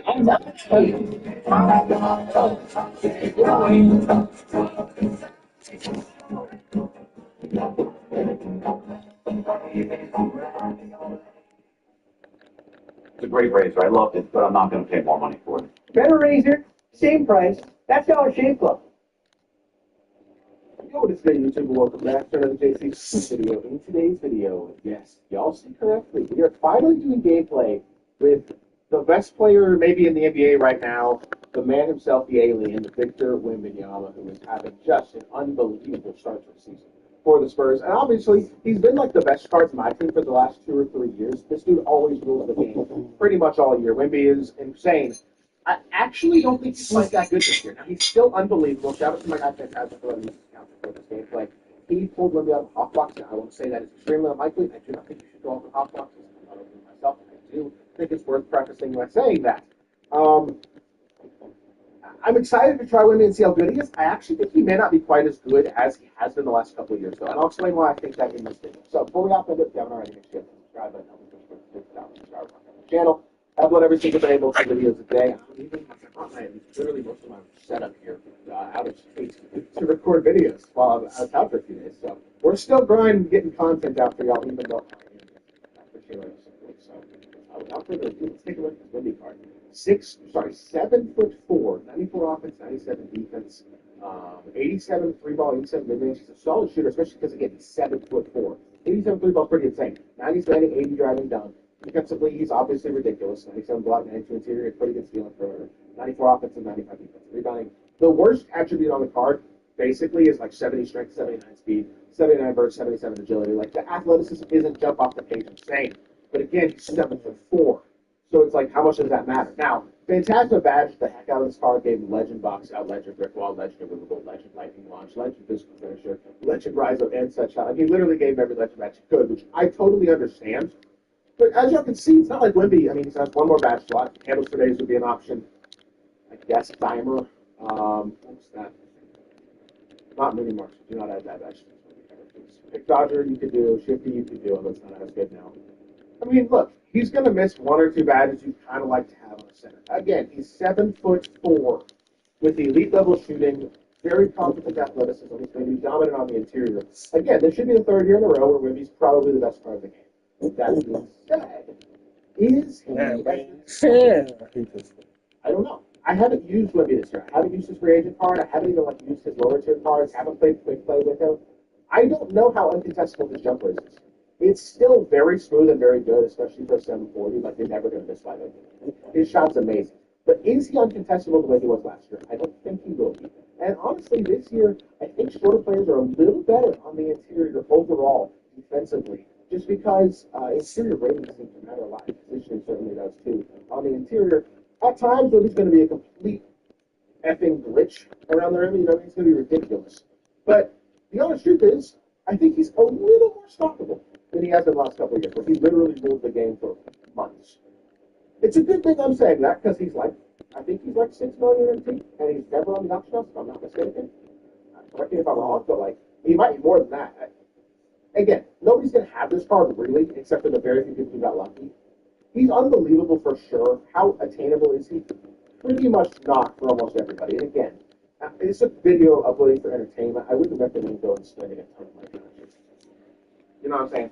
That being said, I am excited to see what this card can do for popular games. Let's see if Victor Wembanyama can do. All right, our opponent has, it looks like Bosch at center, Shaheen, OG, and Nobi, Marcus Smart. Not a bad team. Bosch, one of the best players in the game. It's a good squad. I do think Wemby should probably dominate. Interested to see what this card can do. This guy's only tier 4, so he may not be an uber threat. There's a good chance Wemby just absolutely dominate this game. We'll see. I hope so. Get the pick and pop going immediately is my first thought. Actually, I don't think he's 7'4". I gotta stop being cute. Wemby stop being cute this year in real life. He goes and dunks the ball. Let's do that in this game. I think that's a smart way to start us off. I think in real life he was shooting a little bit too many threes. Now in this game, his ability to pick the pop big is very real and very nice.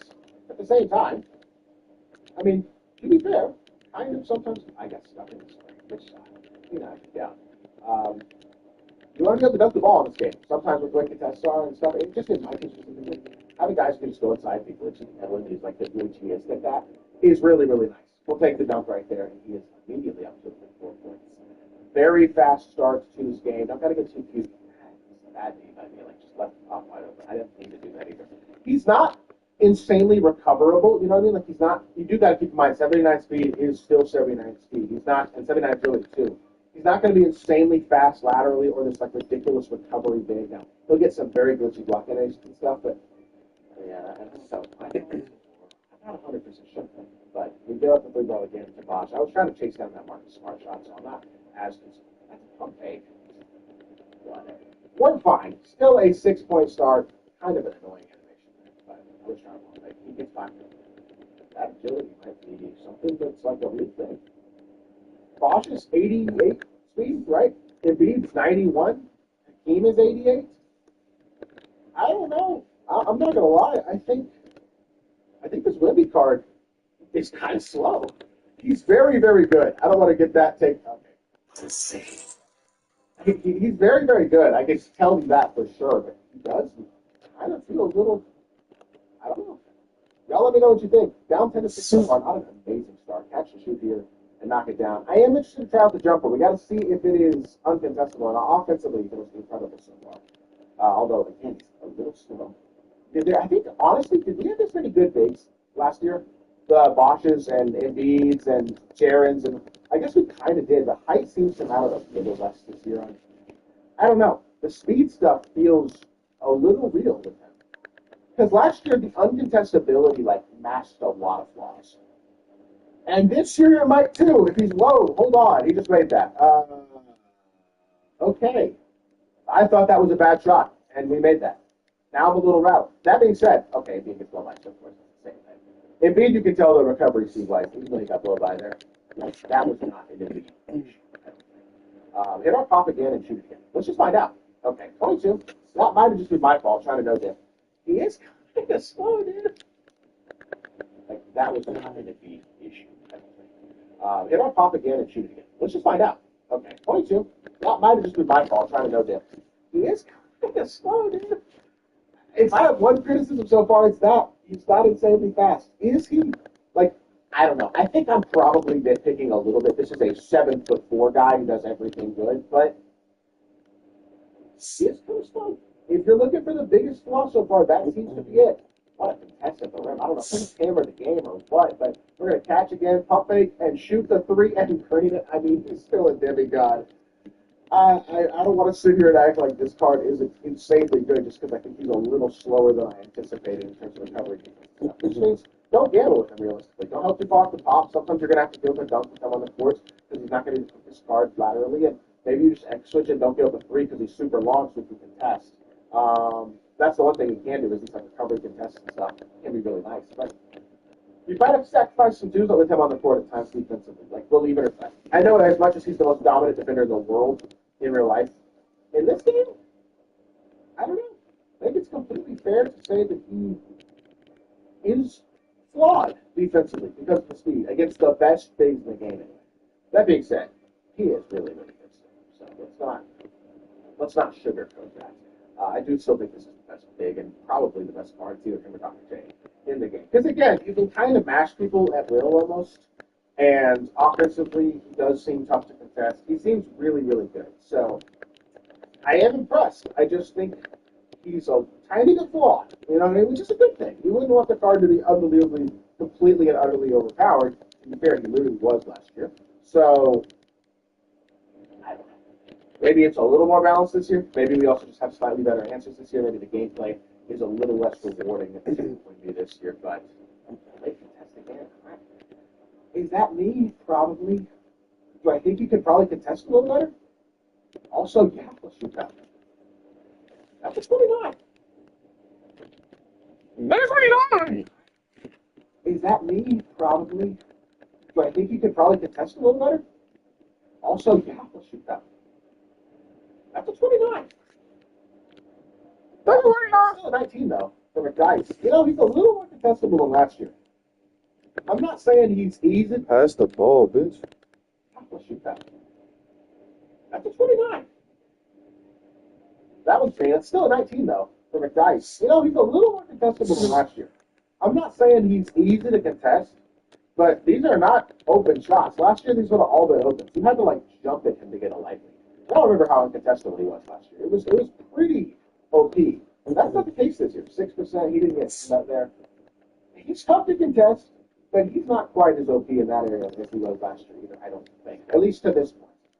I'm going to keep shooting a couple more contested shots, and we're going to call the game play. I'm not really looking much to I have 20 points with him. He's still doing a lot of good things. But see, that's a 51 for a CPU not even clicked on. That's not the same as last year. That confirms it for me, that shot. Because that would never have been even close to that contest last year. And that's fine. Jumper is still good. He's still a great popper, but again, it's another area. He's kind of slow laterally. It's another area where he just isn't unreal. You know what I'm saying? It's something to point out. He's not as good as he was last year. He's still the best big in the game. I'm not sure he's the best card in the game. I think it's debatable. Still amazing, yes. But a little less amazing than I expected, to be totally honest. 20 points, 1 rebound, 9 13, 2 6 and 30. He's a great card. I hope y'all did enjoy the video. If you did, make sure to like. But leave a comment and subscribe. Oh, yes. Hey.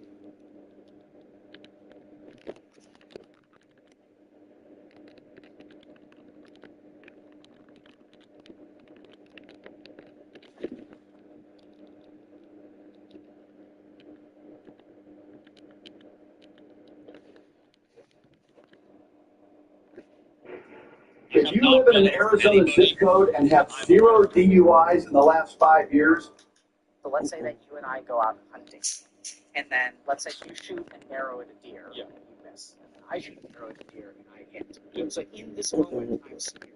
And then we pick up the deer and we're carrying it back, and then we have about 2 or 3 hours to take that emotional insult and we kind of process it. We just give our mind space to process it, which it does automatically.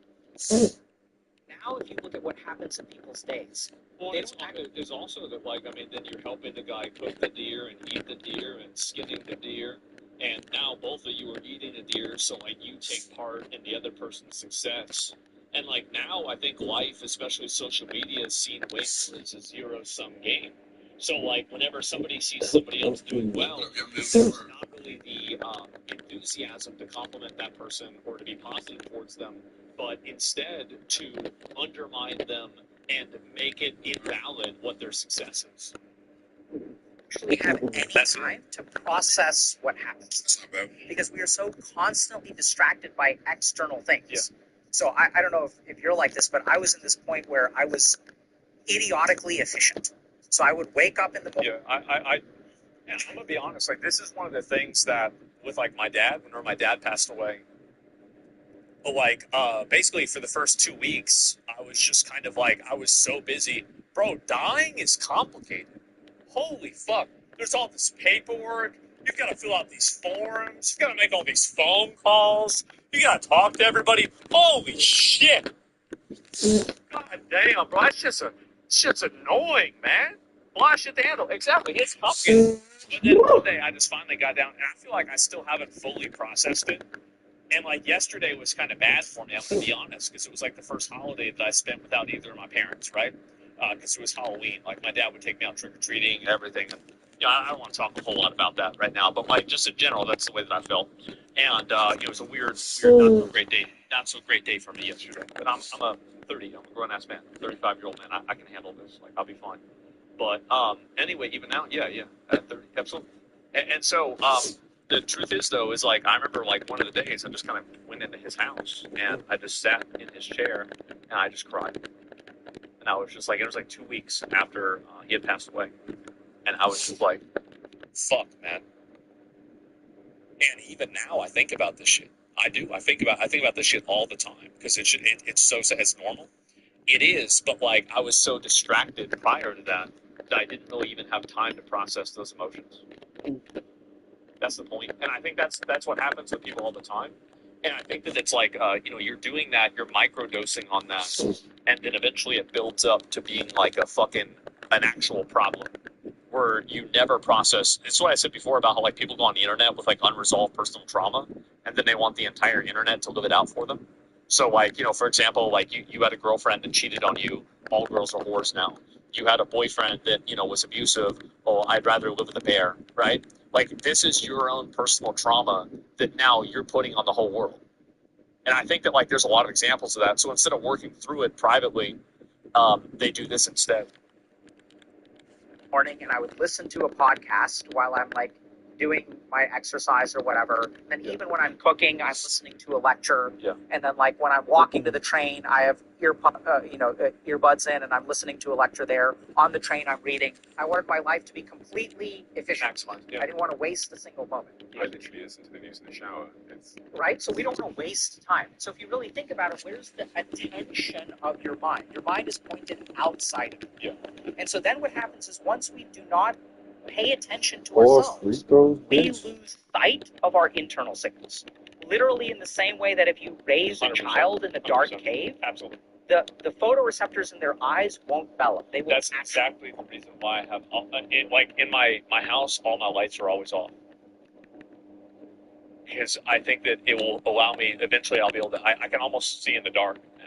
Like I can almost read, I can read a sheet of paper in almost pitch black. With like complete efficiency. Fuck up, bitch. So anytime, but I like if I go out and the sun's out, I'm like, pfft, I'm having a bad time. anything that the mind does not get access to will start to act. If I don't practice Spanish, I'm going to forget Spanish. That's right. Brain is very efficient organ. Yeah. So as we externalize our attention, we lose sight of our internal signals. We don't know who we are anymore. And now if I don't know who I am, how do you make decisions? How do I figure out who I'm supposed to be? I pay attention to the outside. Where are the answers? They're on the outside. So this person is talking about masculinity. This person is talking about what it means to be a man. Well, I think the big problem, too, is that, like, there's a lack of fathers in households. And I think it's also a lack of masculine, positive role models in households. So, like, I was incredibly lucky, and a lot of friends of mine, right? I mean, we're also incredibly lucky where, like, we had people like, like you can even ask Cody, one of my real life friends, for like 20, 25 years, right? Yeah, probably closer to almost, yeah, probably about 25 years now. Like, we had like my dad, Cameron's dad, AJ's dad, and like, Toby's dad or his stepdad. Like, all these guys were like solid, legitimate, I think all of them actually were ex-military. Just pulled MJ and the park billboard shows only NBA only 51 bucks.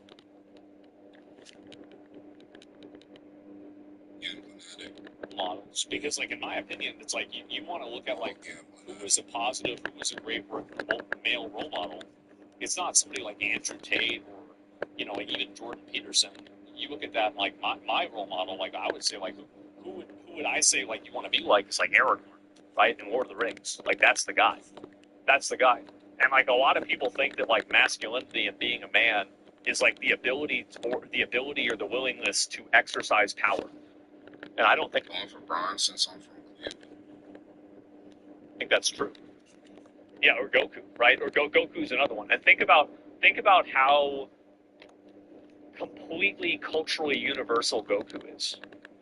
You can have guys in China that love Goku, Japan obviously love Goku, Europe that love Goku, South America, holy fuck, like they go crazy for that shit. And everybody in the whole world is like they see Goku and they say they want that's me, right? And so no, I think so. This person is talking about what it means to be a man. Yeah. And now, since I don't have any internal source of information, I'm trying to figure out what it means to be a man from the outside world. And this is when men get truly fucked. Yep. Because what it means to be a man, you get all kinds of mixed signals. So on the one hand, it means being physically It's also another big problem, too, is that, and I don't know if he's going to talk about this or not, that I think that self-help and information on the internet and people looking for any sort of advice on the internet is incredibly toxic, because the most popular people in a lot of cases tell you that your fault is somebody else's. It's the Jews. It's women. It's the patriarchy. It's rape culture. It's, fucking white supremacy. It's never you. And that's the problem. It's like, so much of and this, I've said this before, right? So much of these things are constantly about why you're doing people basically are looking for someone to tell them that you're doing your best whenever you're sitting at home jerking off to animals that aren't real on DeviantArt and playing Marvel Rivals for 12 hours a day.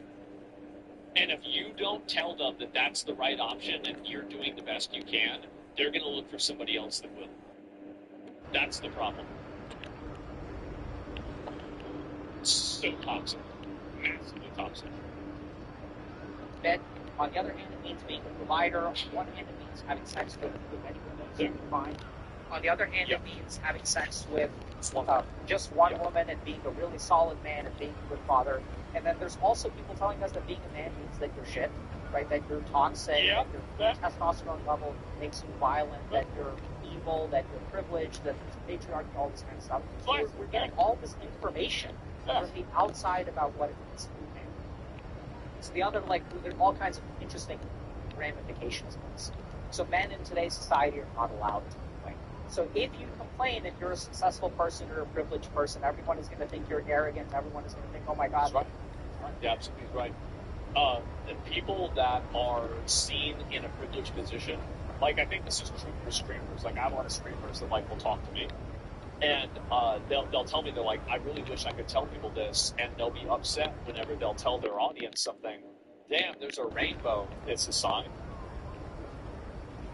Wait, it's a sign for what? What do you mean? Who's this fucking guy? This guy doesn't know what my life is like. How does he have any right to complain? Yeah. And even your mind complains. You'll look at these people and you'll be like, yeah, I don't have a right to complain.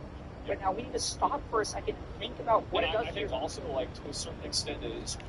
Because a lot of people don't acknowledge how good they have it. Like, every single person that has the ability to watch this video has an insurmountable advantage over that is over more than 1 billion people in this world right now. You've already spawned RNG'd yourself above 1 billion people that don't have access to the internet, they don't have access to technology. And people never think about that. People Also, never like, think about while we're that. listening to this is in English. English is one of the most well-spoken languages in the world. Like, the truth is that learning English growing up is going to be probably more beneficial for you if you do anything outside of your country than learning French, for example, because France is a much smaller country. Now, obviously, there's a lot of people that are monolingual in France, and it's totally fine. But in a general sense, like, knowing a global cultural language, like, I think that obviously you have, like, Mandarin and All these Cantonese, fucking ass bitch. English, and Spanish, right, which are some of the biggest languages. Knowing those languages is a tremendous advantage and a massive privilege. And a lot of people never understand privilege outside of the spectrum of, like, race or gender, which is, I think, very, very stupid. And I think that, again, it goes back to having the locus of agency inside of yourself rather than external. Psychology, when you as a human being are not allowed to articulate yourself. I The work with fuck? people who are grown up in abusive Hey, households fucking where retarded children will ass say to fucking their parents, bitch. "Mommy, Daddy, I'm hurt," and the parent smacks them across the face. "How dare you? You're so lucky. You don't realize the sacrifices I make for you." It's traumatizing to the child when they say, "I am suffering," and no one listens. My dad would do this all the time, bro. He would do this constantly. Like, every time that I told him I had a problem, he would tell me about his problem that was worse. And honestly, it was a point of contention between him and I. Like, I never really got over it, to be honest with you. I still resent that. This is what we're doing to the generation of men. People are saying, "I'm suffering." For 100 years, men have been killing themselves. 80% of suicides are men. The most dangerous thing for a man under 45 is themselves. Right. And these people have been literally killing themselves because no one is listening. Yep. So in the same way that you grow up with as a child in a household that's abusive where no one takes you seriously, no one listens to your suffering, and now we even have successful men who are not allowed to complain. Well, those are especially the ones that aren't allowed to complain, because they're the ones that have access to the resources and all of this, like, methods of power, and so you especially don't want to hear them complain. Local impact is the same. Anytime you have a human being who is suffering in some way, they cannot find connection with another human being, they cannot find compassion with another human being, that person is going to feel isolated. Yep. And if you look at the statistics on suicide, it's very interesting. It's the number one thing that correlates with male suicide is not depression. Not having a girlfriend. This is super scary. There's one study I saw recently that suggests that 50% of men who kill themselves have no history or evidence of mental illness. And this, I believe this statistic in my clinical practice because I know what depression looks like. I know what bipolar disorder looks like. And half the men that I work with, at least, are not actually mentally ill. See, mental illness means a pathology of the mind, which means that the mind is malfunctioning. Most of the suicidal men that I work with, their mind isn't malfunctioning. They genuinely have a life that is no longer worth living. Yeah, 100%. What's the title of the video? They're looking at things and objectively realizing that there's no way out of this situation. So they turn to suicide. He said, "But no one else will." Exactly. So I know it's kind of like a very controversial statement, but Yeah, no, 100%. Like, I felt that way myself many times. Like, many times I felt like, oh man, maybe I should just kill myself. Like, even nowadays, like, I'm gonna take another picture of the rainbow because it got brighter. And I'm in part, bro. Everyone wants to kill themselves. It's just normal, bro. yeah, like I feel that way, like, regularly. I do, but it doesn't mean. He's a huge racist. I know Asmund Golden in real life. No, he's not. Mean you do it, right? But I mean, you feel that way sometimes, for sure. I think that's what my clinical practice has shown. And there's some research. Everyone, yeah. I think that the majority of people want to kill themselves. It's normal at this point. I don't think anybody should be like, "Oh my God, you want to kill yourself? I'm so sorry. I'm so sorry." This is not 2000. This is not 2000, bro. This is not 2015 where we just found out about mental health. Most people are in a terrible place as far as finances are concerned. Everybody wants to kill themselves.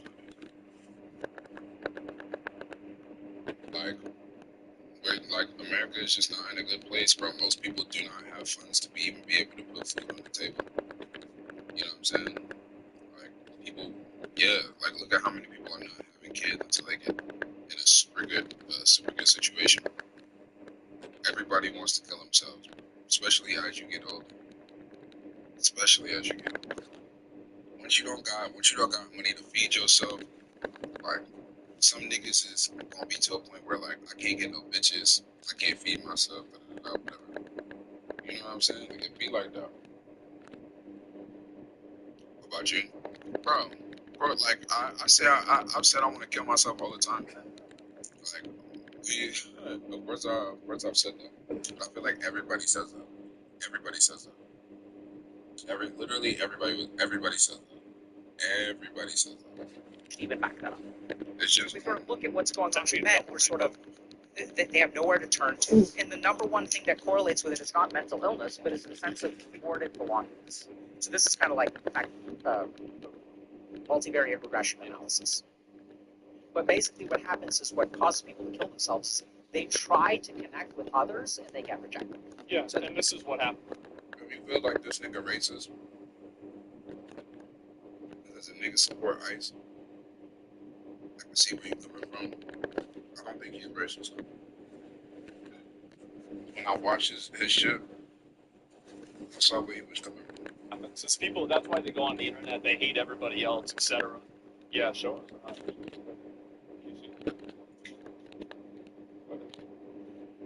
Maybe it's like right about there. Yeah, so there it is. And so it's pretty crazy, right? And wow, yeah, I know. Like it's one of the best ones I've ever seen. It's one of the best ones ever. And anyway, so generally, I think that is 100% fucking true. Like absolutely, like, guys, they will try to make a connection. It doesn't work out. I think that a lot of guys, you know, like when do people probably kill themselves? Probably isn't the day that a lot of people kill themselves like the most like the suicides like pretty close to, if not on Valentine's Day. Like, I think this is a pretty common thing. I could be wrong about that though. At least been. Specifically, a very specific research term called thwarted belongings. So I try to belong to a group. About the same.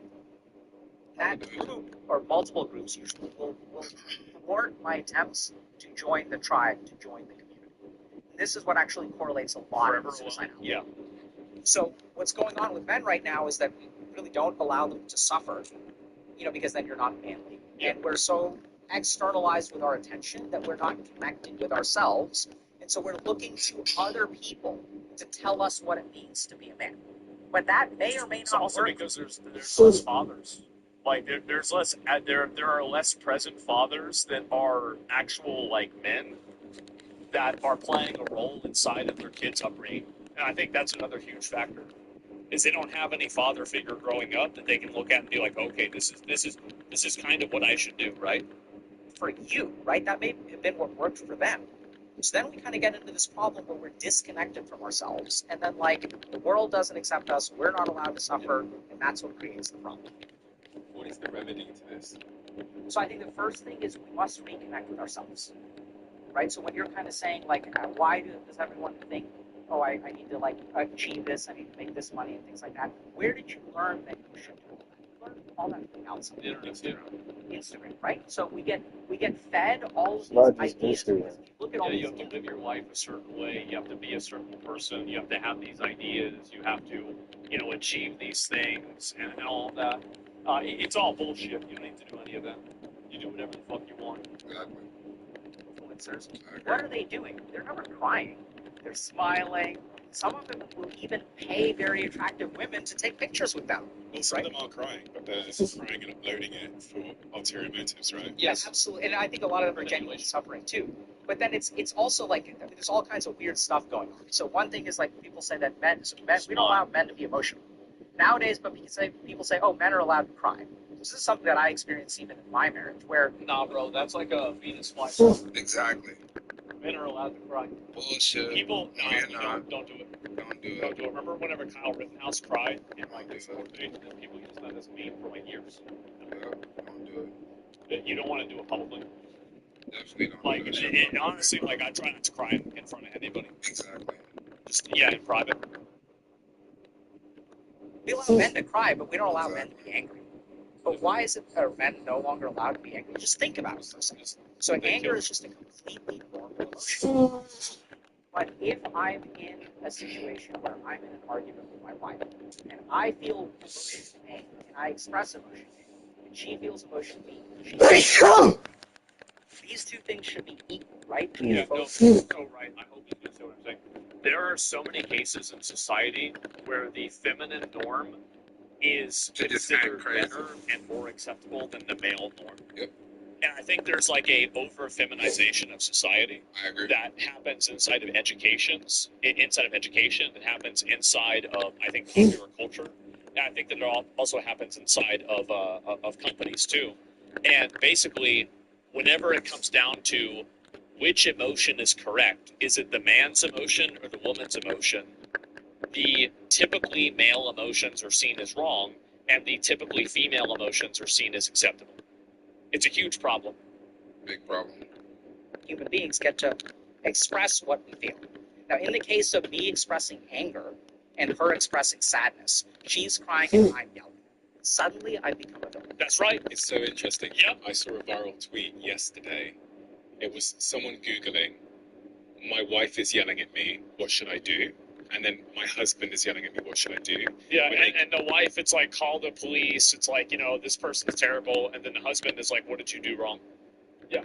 Googled, my husband is yelling at me, what should I do? Domestic violence helpline comes up as like a Google pop-up. Oh! And you Google, my wife is yelling at me, what should I do? Damn. Because obviously, as you said, in the case of villainization, I know that most domestic violence comes from men, but it's interesting that we see the emotion, we interpret the emotions entirely differently. Well, just because a lot of domestic violence, and especially like death, right, is going to come from men because men are bigger and stronger, that doesn't mean that it doesn't also happen to men. That's the problem.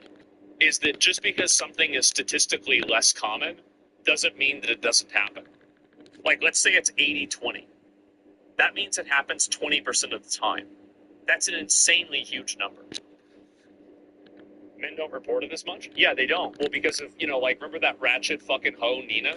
Oh my Where God. she said, oh, well, are you really being a man if you actually are complaining about being sexually assaulted? That's the type of toxic shit that is actually super bad, and I think we should just get rid of that completely. Should be embarrassed. Yeah, exactly. As a dude, I don't know. Like, look, I don't want to get in. Looks like a girl to me, but I have no idea. Because of that. Absolutely, right? So we as a society will say, like, oh, men need to be in touch with emotions, but not anger. And then this is what really screws men, because as men, we are socialized and conditioned to only feel anger. This is the only emotion you're allowed to feel as a man growing up. And this is the one emotion that gets demonized when you're older. So I'll give you a simple example. So, like, I used to get bullied, right? So when I get bullied in school, like, what am I supposed to do, Stephen? In school, it depends. Stab. Yeah. If you can fight back.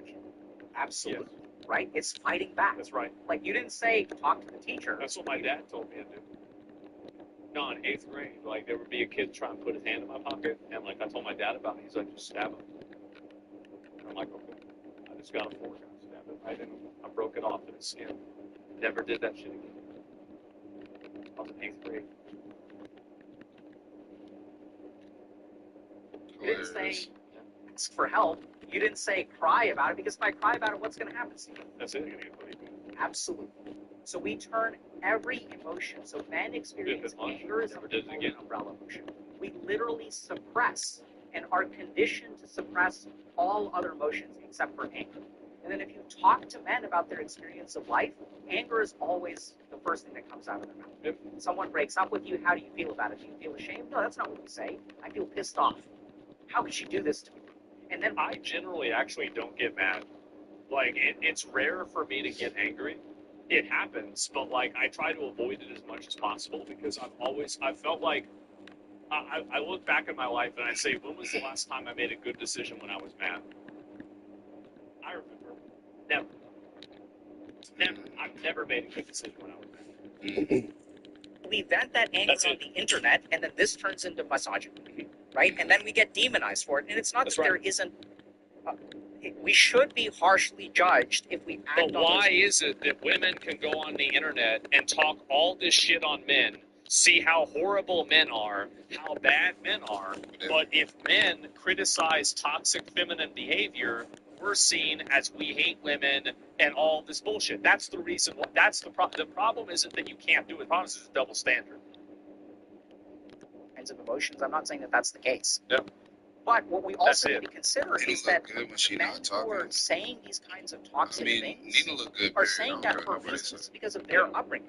This is because of the world that they lived in, right? So we're conditioned to only experience anger. Even sadness gets turned into anger. Shame gets turned into anger. Fear gets turned into anger, right? So if I'm afraid of something happening, what do I need? I man up, get angry, right? Let's go, son. Let's go. This is the emotion that we tap into to overcome fear. So we don't feel any of those other emotions, and we're left only feeling anger. At the very heart of aggression, I heard someone say to me once that at the very heart of aggression is some kind of insecurity. But for men, when they encounter that insecurity, they only know how to sort of manifest it as aggression. So I wouldn't agree with the first thing, that at the heart of all anger is insecurity, but I would absolutely agree with the second thing, that the only way we know how to respond is with anger. Because here's the exact quote, just found it. The source of aggression is insecurity. As we are unconsciously aware that our position in life is never secure, people feel increasingly insecure and helpless, so they will be increasingly aggressive and confrontational at a personal and a social level. So let's tunnel down into that for a second. Okay, so I think that is true on some level, but also I would disagree. So the first thing is that we have parts. I don't think it's insecurity. I think it's scarcity, and scarcity drives insecurity. Scarcity is generally what I think is the root of almost all problems that people have. Is some form of scarcity, and understanding what that form is will solve their problem. I mean, obviously, there's no 100%, but that's it. Of our brain, even animals feel anger. But I think that, like, when two dogs are fighting over territory, I don't think that's born of some kind of identity of insecurity, right? So if we really look at like the evolutionary purpose of anger, this is my opinion, is that anger is the emotion that we feel to protect our territory. It's a protective emotion. So if I slap you across the face, what's the first thing that you're going to feel? It's going to be anger. If I insult you, you're going to feel angry. It's fascinating the way that it works. So anger causes our thoughts to be faster. Anger causes our peripheral vision to collapse to 30 degrees. So I only see what's in front. This is what happened. This is the reason why I can't play competitive games, is because I get mad and then I play like shit. That's exactly right. That's 100% what happens. And I know it about myself. That's the worst thing, is I know that about myself. I know I'm crashing out while I'm crashing out. And it makes me less sensitive to pain. So like my nociceptors will actually like start to be suppressed when I feel angry, right? So if I get into a fight, I'm going to feel it tomorrow, but like while I'm getting hit, I'm not going to. Just adrenaline. So I don't think it's born of all insecurity. I think anger is simply an evolutionary response. It's something that we experience to protect ourselves. That's why we feel angry, right? So if I attack baby bear, mama bear is going to come out angry. Yeah. So it's really a protective emotion. Now, I agree with the second part of the statement 100%, that when we feel insecure, especially as men, the only way we are taught to deal with our problems is through anger. Right? So if I'm feeling insecure, if I'm feeling ashamed of myself, if someone's bullying me, what do? I put them in their place. Yep. Right? I don't try to make peace. I don't complain to someone because no one's going to take me seriously. Yep. Right? I have to stand up for myself. Yeah, exactly. And like anybody that cries about it or acts like a victim, like people hate them and like they make fun of them, meme on them, and all kinds of shit like that. Absolutely, totally true. We've got the first point there about how we remedy this challenge, which is about self-expression or self-expression. That's what I heard. Not self-expression, introspection. Introspection, getting to know ourselves. So it's very simple. So if you look at your idea of what it means to be a man, what percentage of that idea comes outside of you? And what percentage of that idea comes from within? About 90% comes from outside. And that's why 90%. I've never even thought about what it means to me. I did whatever the fuck I want whenever I was a kid. That's the way I looked at it. Like, I never really, this might be weird, but like, I never really looked for a role model. I never really looked for anybody to like base what I would do off of. I just pretty much grew up and I just did whatever the fuck I wanted. I didn't care about what anybody else thought for any reason. Like, even if like my parents were really disappointed or mad at me, I just, like, it would not even register to me. It would just be like, okay, well that's you. Who cares what you think? you know, this is just me. You know, like I'm gonna do what I want. That's me. Yeah, I mean, I don't know. Like, look up to yourself. Yeah, so you're spoiled. Really? I mean, I wouldn't say spoiled. It's just that I never considered other people's approval as valid or important. In a lot of cases, I never considered a lot of other people valid or important. The only person that mattered was me. That's the truth. 90% fucked. Let's be honest. Right? So, and if you look at, I'm sure you know this, and you probably know this too. If you look at where is the goodness in your life, where does it come from, Steve? It doesn't come from what other people do. They may have told you something, but then you looked within yourself. I don't really give a fuck about like if it's one thing I can actually say, bro, is when you say things like this, bro, most people kind of side eye it because it's not politically correct. But when you think about all the politically correct shit that niggas be saying, you start realizing that that shit all becomes like a pattern. You know what I'm saying? If somebody say how they actually feel, you just gotta respect them for that. You know what I'm saying? You just gotta respect them for that, especially if they not hurting nobody else. They just being like, well, this is the way that it actually works for me. I can't sit here and say that. You know what I'm saying? I just respect people that say how they actually feel and not always giving the most politically correct response. Because at least I know that person is being honest as fuck. Like, bro, the internet is just filled with a whole bunch of people that just want to be the most, like, they want to be on the right side of the internet. So, if you say something, bro, like, niggas is not going to agree with you on the internet until it becomes public knowledge that this is true. Then, all of a sudden, niggas start being like, yo, that was crazy. I knew it. Like, I knew you had something. Like, you know what I'm saying? Like, it be like that, bro. Like, I've already been part of that. Like, I've already had that feeling where you feel like you kind of gotta calm down and chill and do what the internet feels like you need, like they need you to do, whatever. So you feel like you're on the right side of history, or you feel like you're just always doing the right thing. You just want to be a good person, and if being a good person means that every now and then you just gotta try, you have to try to see from the point of view of like your audience. You know what I'm saying? Like, yo, I'm not doing that no more. I'm just not in the business of doing that no more. Like,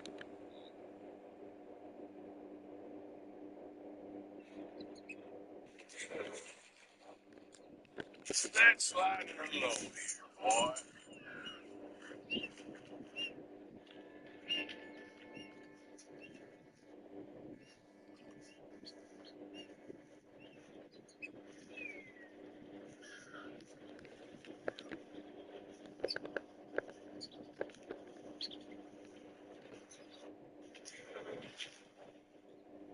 That's sliding her low here, boy.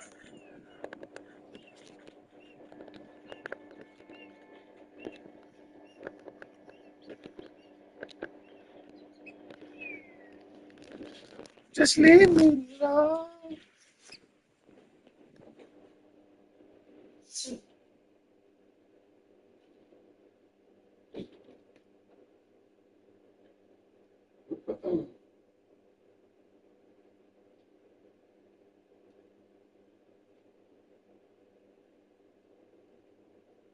Just leave me alone.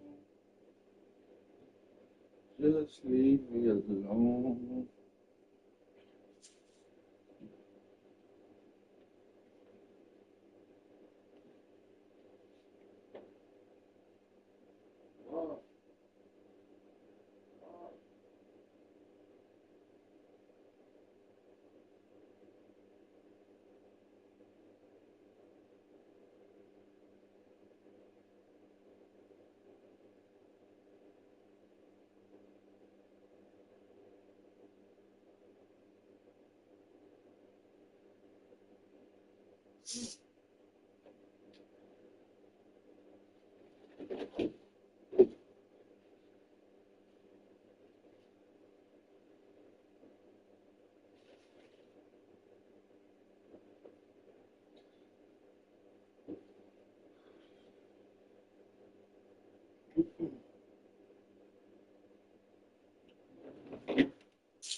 cereal taste to them. And I can't. It's like eating cardboard that almost me went to the bathroom. Like I don't like it. Lead lobster. I hate it, man. Like it's genuinely so bad.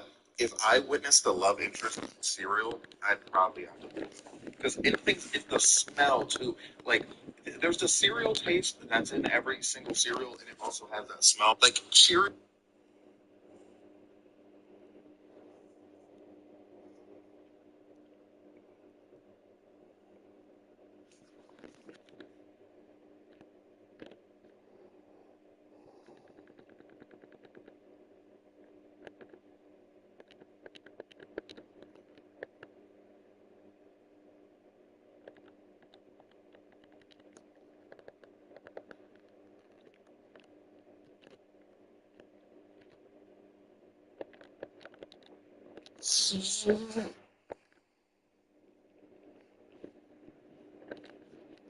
Back with another MyTeam video. And what did I tell y'all? What did I tell y'all? Literally, what did I say in my previous video? You're gonna see scumbag people by his place. Okay, there's a real reason he left. There's a real reason this fucking happened. But literally, he legitimately, we got another lie to the list. I'm adding to a list of lies that these content creators have made. Okay. And this one is actually, I don't know, almost as bad as ID Post. Probably actually is worse. Because he literally, in this speech, is promoting you to gamble on tax. Like, and he didn't even, this one makes me sick to my stomach. This one makes me sick to my freaking stomach. This makes me sick to my dang stomach. So make sure to subscribe. But this one makes me actually mad. Actually mad. Because this is just lying to your viewers. This is lying.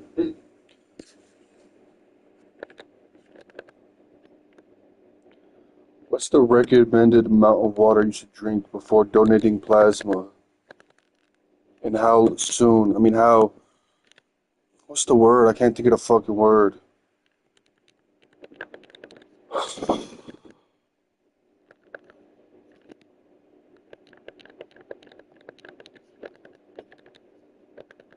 Like, when should you drink the water? An hour before going to donate to? Like, what's the time frame?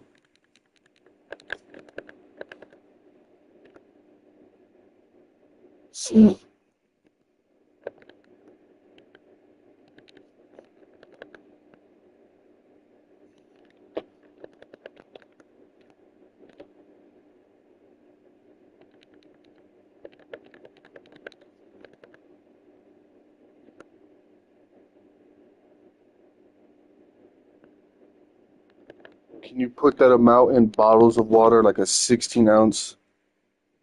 I think it's 16 ounce. Yeah, the 16.9 ounce bottles.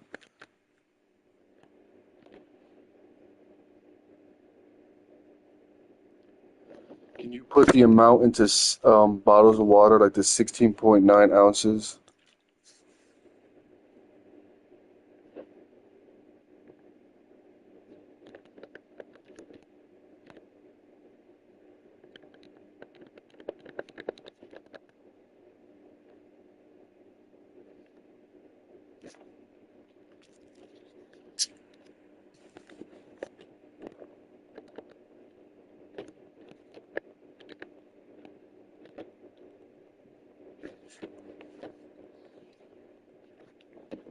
Promoting tax. Like, they're good, too. I hate this at all levels.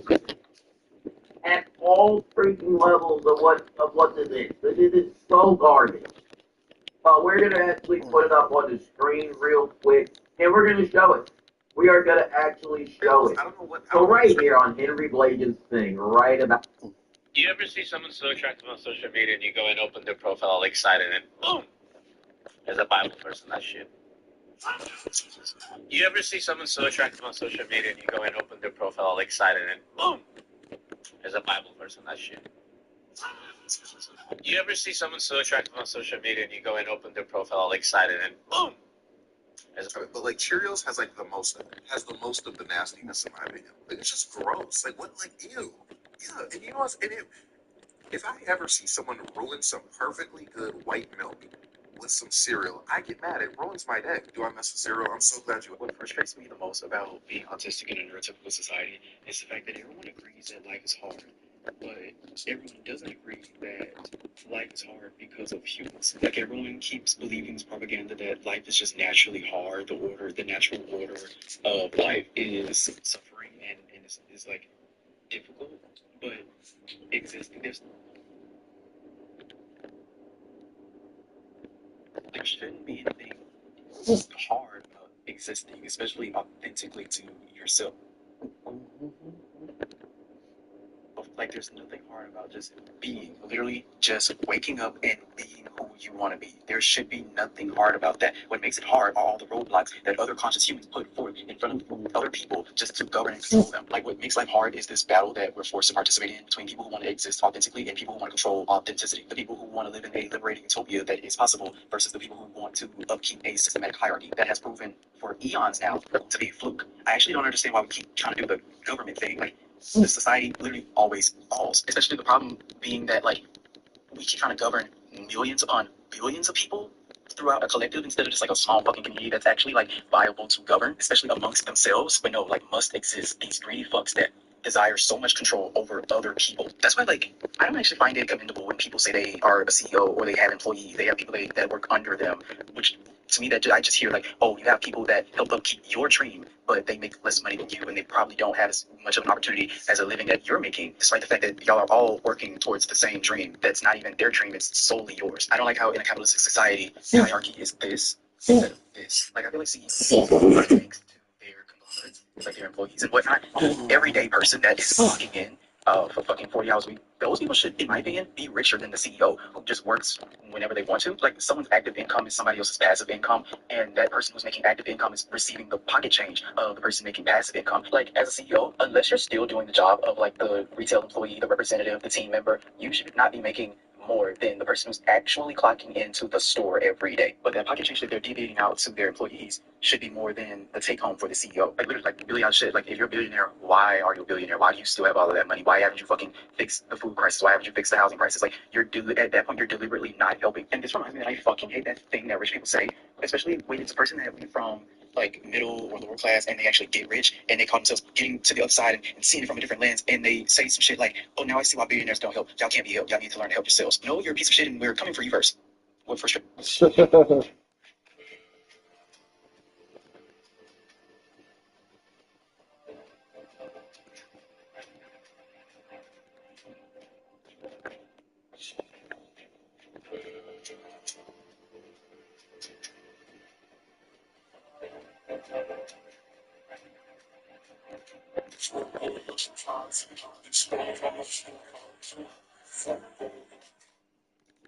I mean, he's a good-looking guy, though. In these clips, he looks like this one. He's cute.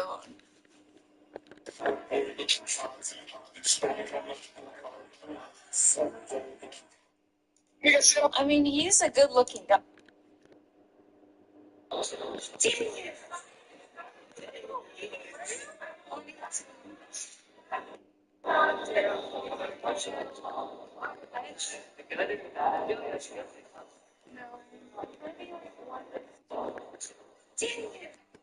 I think this pussy is loose from having so many big black. I can't say that word because then I get canceled. How did you know though? Like, what the freak? I think this pussy is loose from having so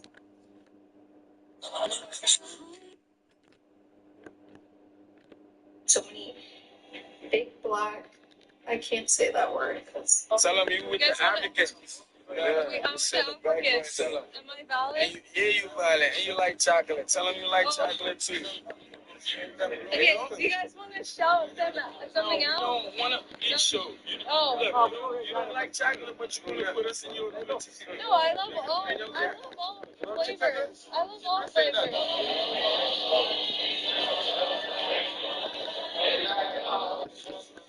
Is it pink? No, it's hairy.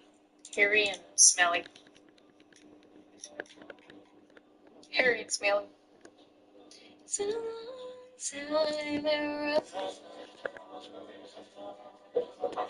Oh my gosh, I'm such an idiot head. Is it? I'm not hitting abs because I keep flagging when I go over there. Don't film me. What was that? Don't film me. Oh. Okay. She tripping. She tripping track. Here, over this way. I'm not hitting abs because I keep flagging when I go over there. Sorry. Don't film me. What was that? Don't film me. Oh. Boxers underneath are like bunched up. Why though? In these clips, he's a.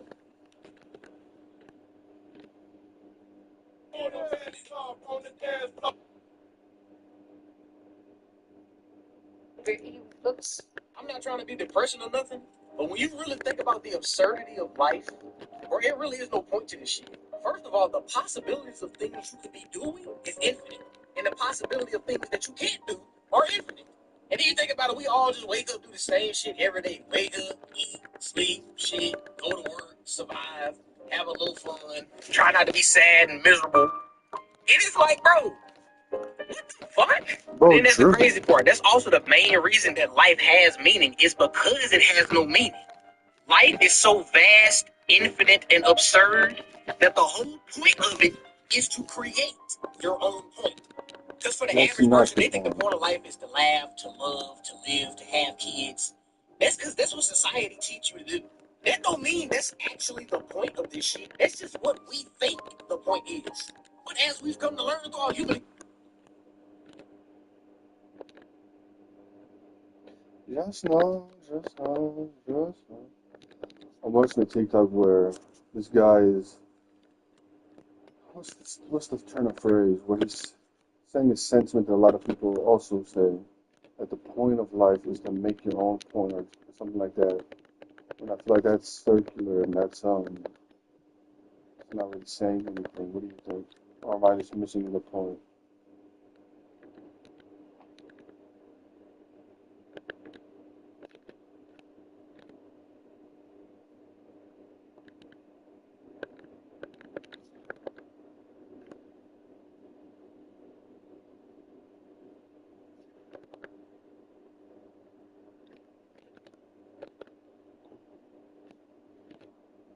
history, we done this shit.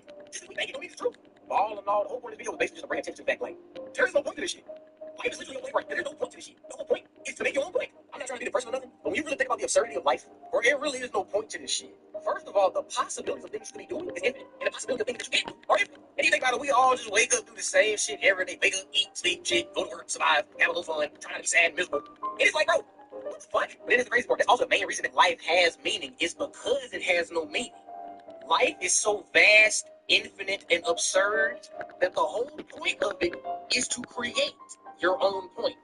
Because for the average person, they think the point of life is to laugh, to love, to live, to have kids. That's because that's what society teaches you to do. That don't mean that's actually the point of this shit. That's just Just know, just know, just know. Mm-mm.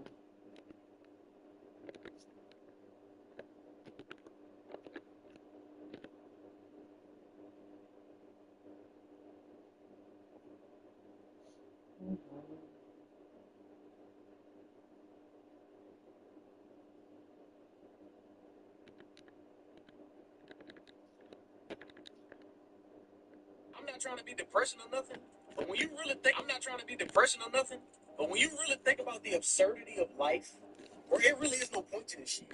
First of all, the possibilities of things you could be doing is infinite, and the possibility of things that you can't do are infinite. And then you think about it, we all just wake up, do the same shit every day. Wake up.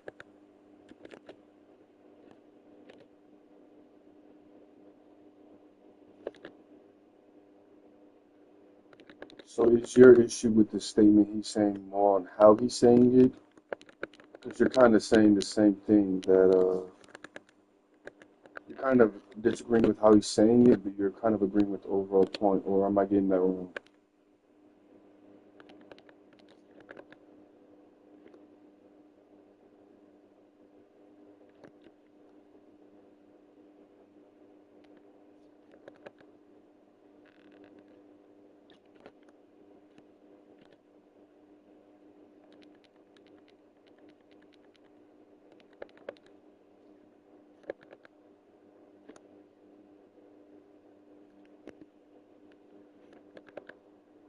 think it's valid and even empowering. Why would you say it's? Why would you say it's those things?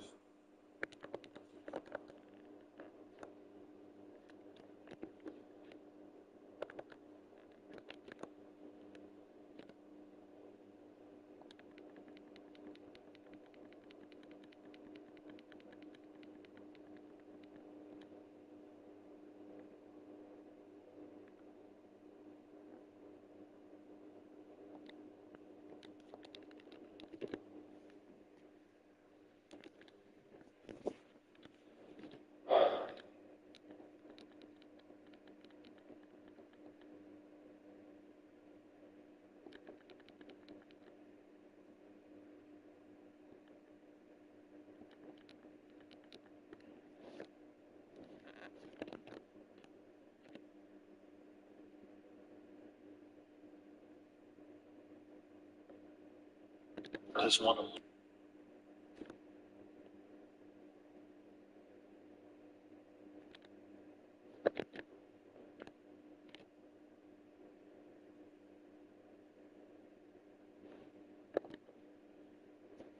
Okay, I'm gonna repeat back word for word what he said. You let me know what you think about it. Just know.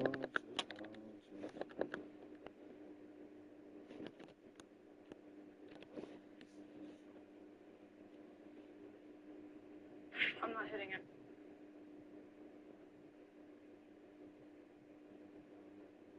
I'm not trying to be depressing or nothing, but when you really think about the absurdity of life, bro, it really is no point to this shit.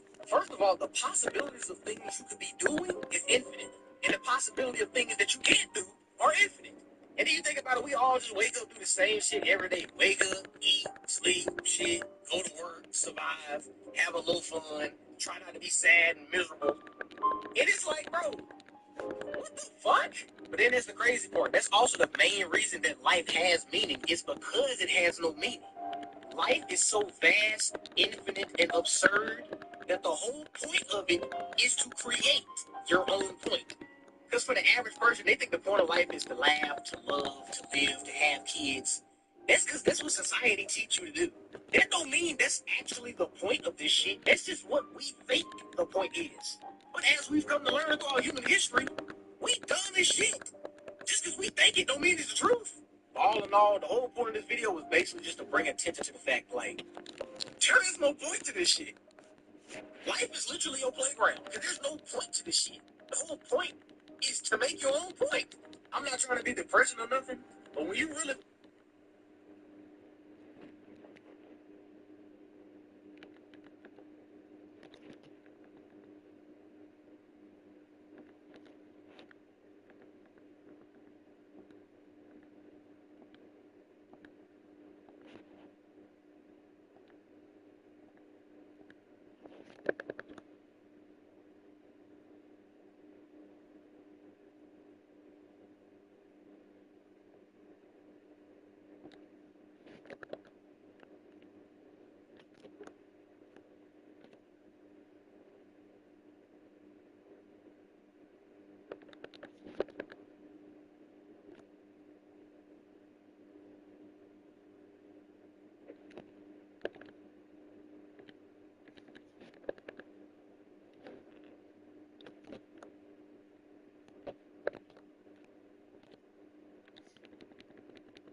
there.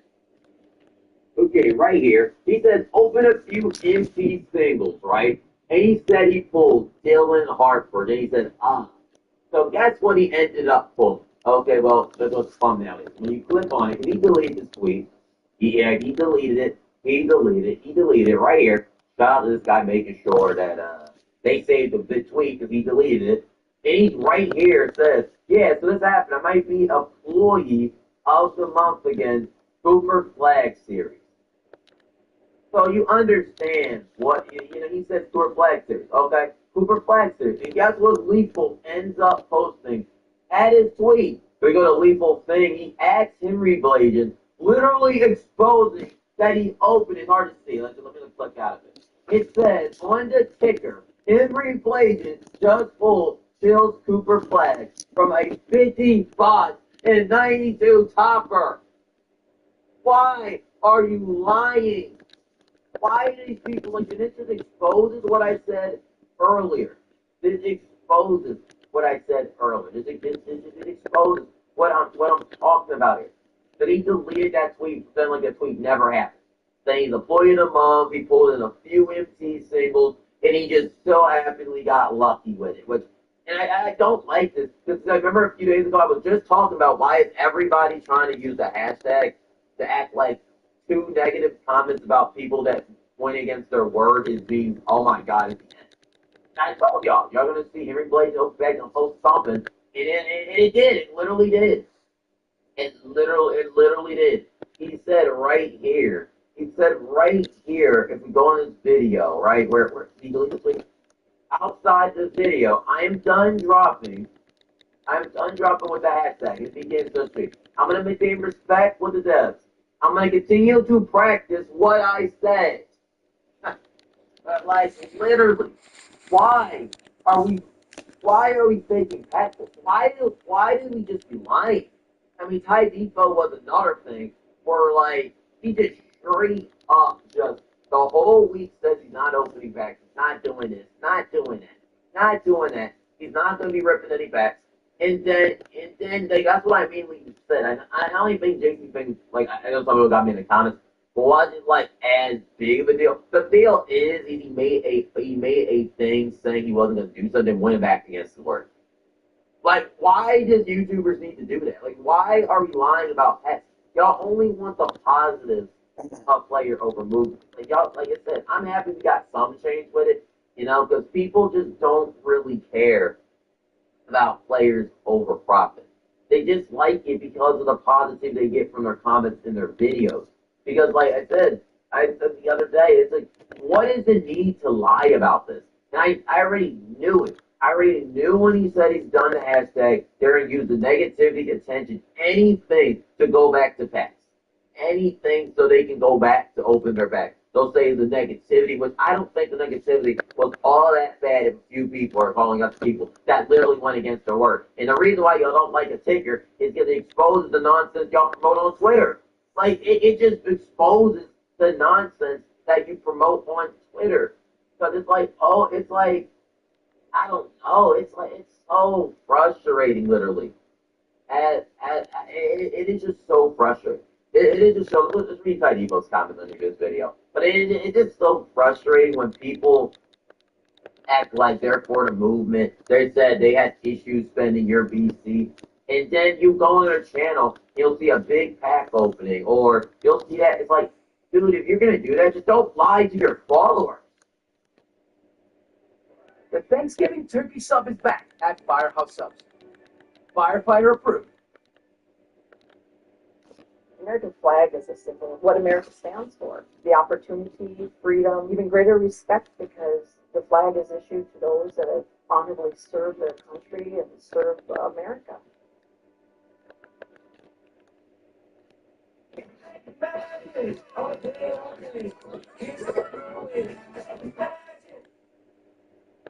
Hey, co-pilot, what mic is she using? Looks like the HyperX Quadcast 2X. Can I find one nearby? It's at Best Buy. I'll get you the link. Sick. Now I just need a podcast idea. Feel more confident with a 2-in-1 ED plus testosterone treatment through HIMS. This daily dual-action pill includes prescription strength tadalafil for longer-lasting erections and to help you feel younger, stronger, and more energized. Plus zinc to naturally support your testosterone levels. HIMS is 100% online, so you can enjoy convenience with discretion. See why 73% of users report having more spontaneous intimacy with daily treatment. Get your edge back with ED plus testosterone support. Start today at HIMS.com. You can do it. If you want to do a battle, go right ahead. Just don't lie. I don't even understand the point of lying. Like, what is the point of really lying? Literally, the whole week, if Ty Depot, for example, and if they literally just drop pretending and just be serious, be real, nobody would have an issue. I mean, people might still be mad, but people would go on, but no one would be like, we're light. It's like, we forgot the movement, excuse our it's bad when you've been preaching. I mean, like I said, I might make $10K, but he lost the respect of the community. Like, you know, comes at the cost of lowering respect for because people now associate him with being the main ambassador. But like I said, Tydeepo told me before that lying is a sin act. Wait, stop lying. Bro. It's a sin to lie. Stop lying. Game deep. I mean, he straight lied too. So, oh my God, man. I don't know. It's just absolutely funny. Hypocrite, it is hypocrite. But it's just funny seeing it. So, like, I'm hoping Tydeepo viewers like just being lied to all week.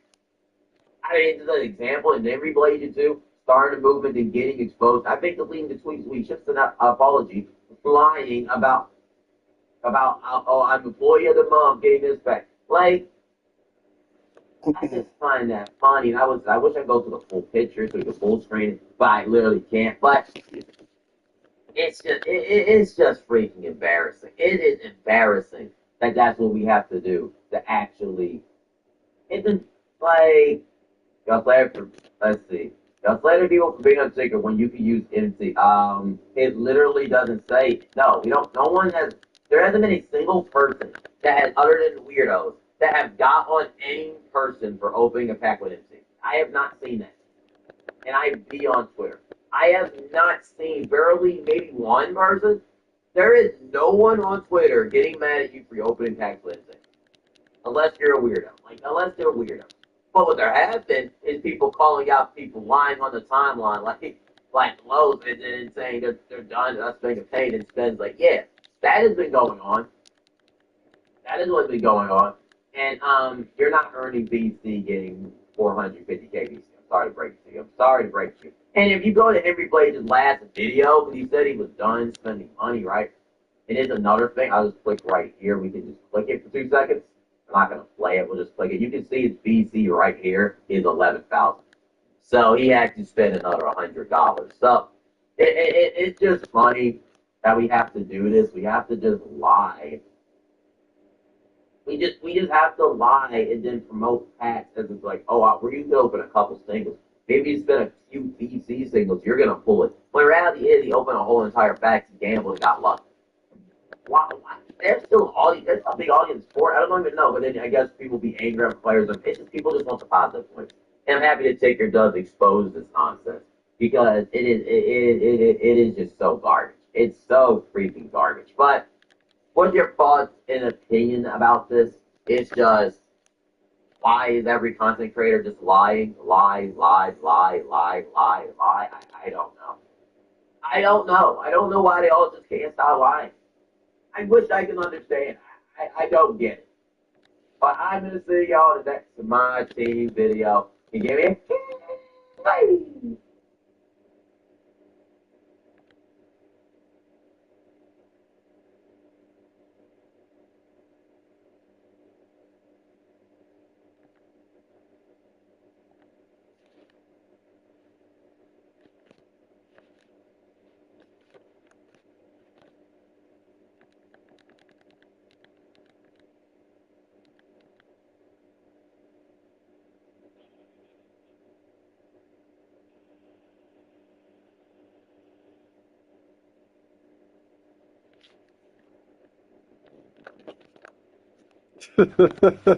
Like, for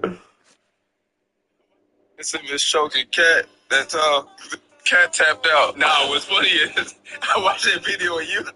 You screaming. I don't know what I was. I did to hurt my pec. Still ain't been the same since that day, bro. I think I tore my pec, bro. But Ben Simmons he had something else going on. I couldn't get him. I was like, hey, you know, okay, you gotta figure that out. And then he looked up when the picture was happening too. That's making funny. Yeah, yeah. I ain't gonna lie, I was so proud of Cat in that moment. I remember got on the bus. He was like, I ain't no hoe. I ain't no hoe. He was, I swear to God, like, yeah, he's fucked up. I was about to whoop his ass. I really was whooping his ass. All right. Worse than me.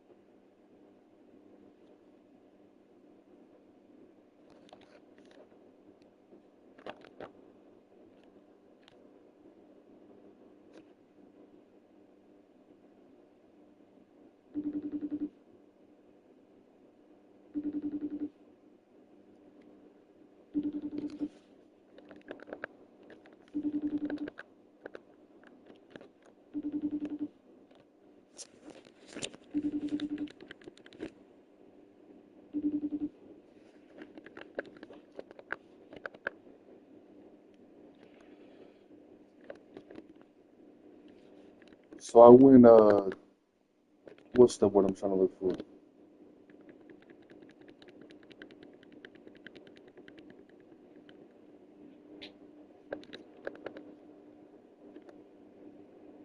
So I went 4-2 in the park, right? And I would say on average, the games are longer than triple threat breakout, like 5 minutes, 30 seconds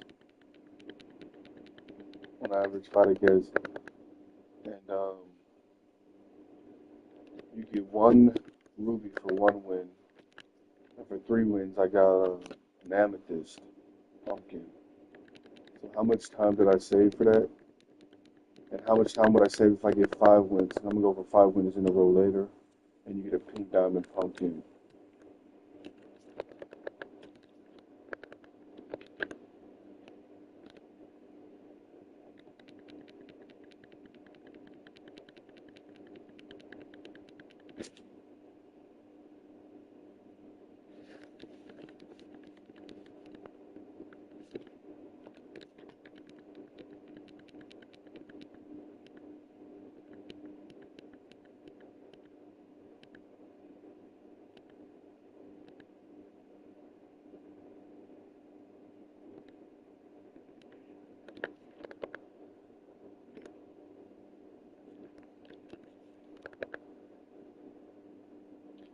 So where are you getting those times for the games from? That's not accurate at all.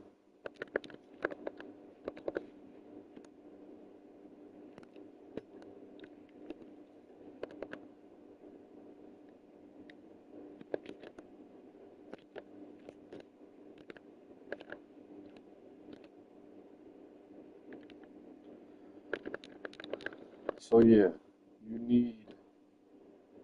Do you remember the chart I gave you for how the pumpkins work? So for a triple threat breakout game, after 1 win, you only get 1 gold, and 1 gold equals 5 rubies. No, you need 5 golds to get 1 ruby, and you need 4 rubies. I can't remember exactly what it is, but you need pretty much you need 120 wins.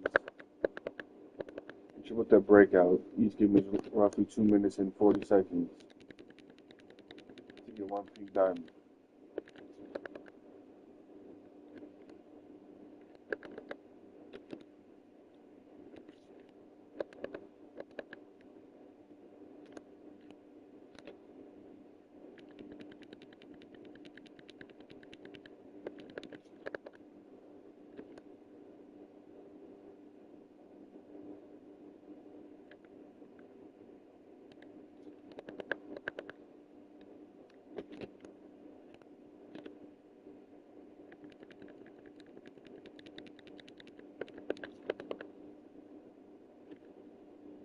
I gave you the conversion rate per park. So on Sunday they have a special streak where if you win 5 games in a row, you get a pink diamond.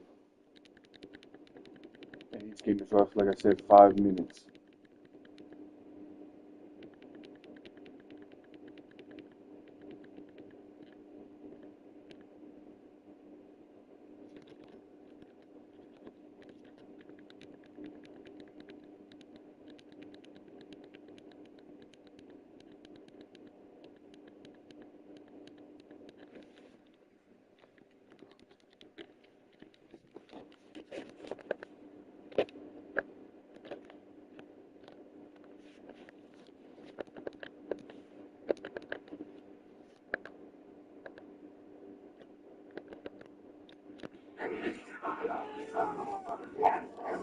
These are impossible for Novo Legion. Okay, I'm having to stop and we're taking them on. All day, all day.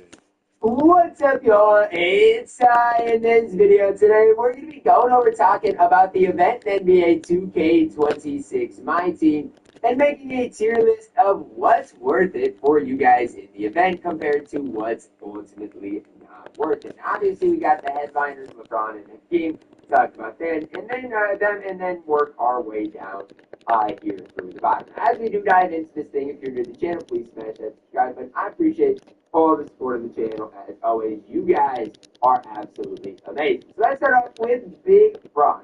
The problem with LeBron James is you need 25 pink diamonds.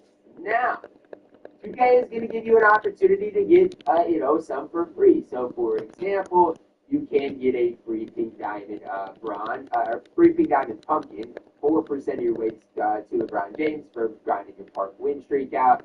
There's other ways to get bronze, but I gotta be honest, 25 games for bronze, it's honestly crazy. I'm gonna go C tier, but it's honestly crazy. Hakeem, 15 pink diamonds, I'm gonna go C tier. Hakeem's way cheaper, way easier of a grind, but I gotta be honest, I don't think Hakeem is quite as good. Now, the reason I'm saying that is because I don't think Hakeem is as good as a guy like Joel Embiid. Whereas, like with LeBron James, I think you're looking at the best card at his position for sure, and maybe even the best card in the game. So that's the problem between Hakeem, between those two. Is it's really tough because I do think LeBron James is the best player at his position. You need 2 pink diamond pumpkins for a diamond premium pack. I think this is like D tier or F tier. Definitely is not worth your time. Next up, you need 2 pink diamonds for a 10 box. Like, what? 2 pink diamonds for a 10 box is crazy. I mean, D tier probably, like, maybe C tier. Like, the one thing about it is, at least with this 10 box, you're giving yourself a chance to get something special. But at the end of the day, you're probably not going to pull anything. And 2 pink diamonds for that is absolutely ridiculous. Next up, Dennis Rodman. For Rodman, you need 2 pink diamond event cards. I don't think he's even a great coach. Like, I think there's other coaches that we have that are better. So if you have a good coach right now, don't look at Dennis Rodman. If you don't have a good coach, go to the season 2 minutes. Look and see if Dennis Rodman's coach boosts are something you would like. For me, they're not anything I would like, so I am going to throw them at the here. Next up, you have a legend badge for 1 pink diamond event card. This, in my opinion, is A tier. Now, I'm going to explain why. I think legend badges are super important. So, for example, if you have Jack Sigma, okay? If you have Jack Sigma right now on your team, a Jack Sigma with 3 legend badges, which you can get, you can max it out at 3. Let's say he gets rebound chaser, box out beats, and pivot force, right? If he gets those 3 legend badges, I think he's inching his way closer to being better than Elijah, genuinely. And so those are the things that I think about. It's like, I don't want people to necessarily always have to grind for legend badges, to do the most for legend badges. But at the end of the day, they're valuable, they're important. I gotta throw it at A tier, I do believe. Next up, reset. I mean, again, I'm not necessarily that high on it. Again, I don't really like any of these game changes. Though. Like, I never grind for game changes. I never really think most of game changes. I'm sure it's fine, but for me, I'm gonna go see it's fine. Hall of Fame badge option pack. Now, what is this, guys? All it says is that they pick 2 Hall of Fame option pack for 1 pink diamond. I'm gonna go B tier. Hall of Fame badges aren't as good as legends, obviously, but you do get 2 of them, and it's an option, right? So you can pick them. I'm gonna go B tier and borderline A tier. A really good thing to do. And I know badges aren't necessarily that exciting, but it's really solid. Next up, for 3 diamonds, or like basically 1.5 pink diamonds, you get a 90+ shield player. D tier. Definitely not worth your time. Next up, for 2 diamond event cards, you get a 90+ premium card. Hugh Gross D tier. Next up, we got the Jason Terry Harrington duo. I gotta be honest with you, this duo is atrocious. Duo is atrocious. It looks like he started diamond.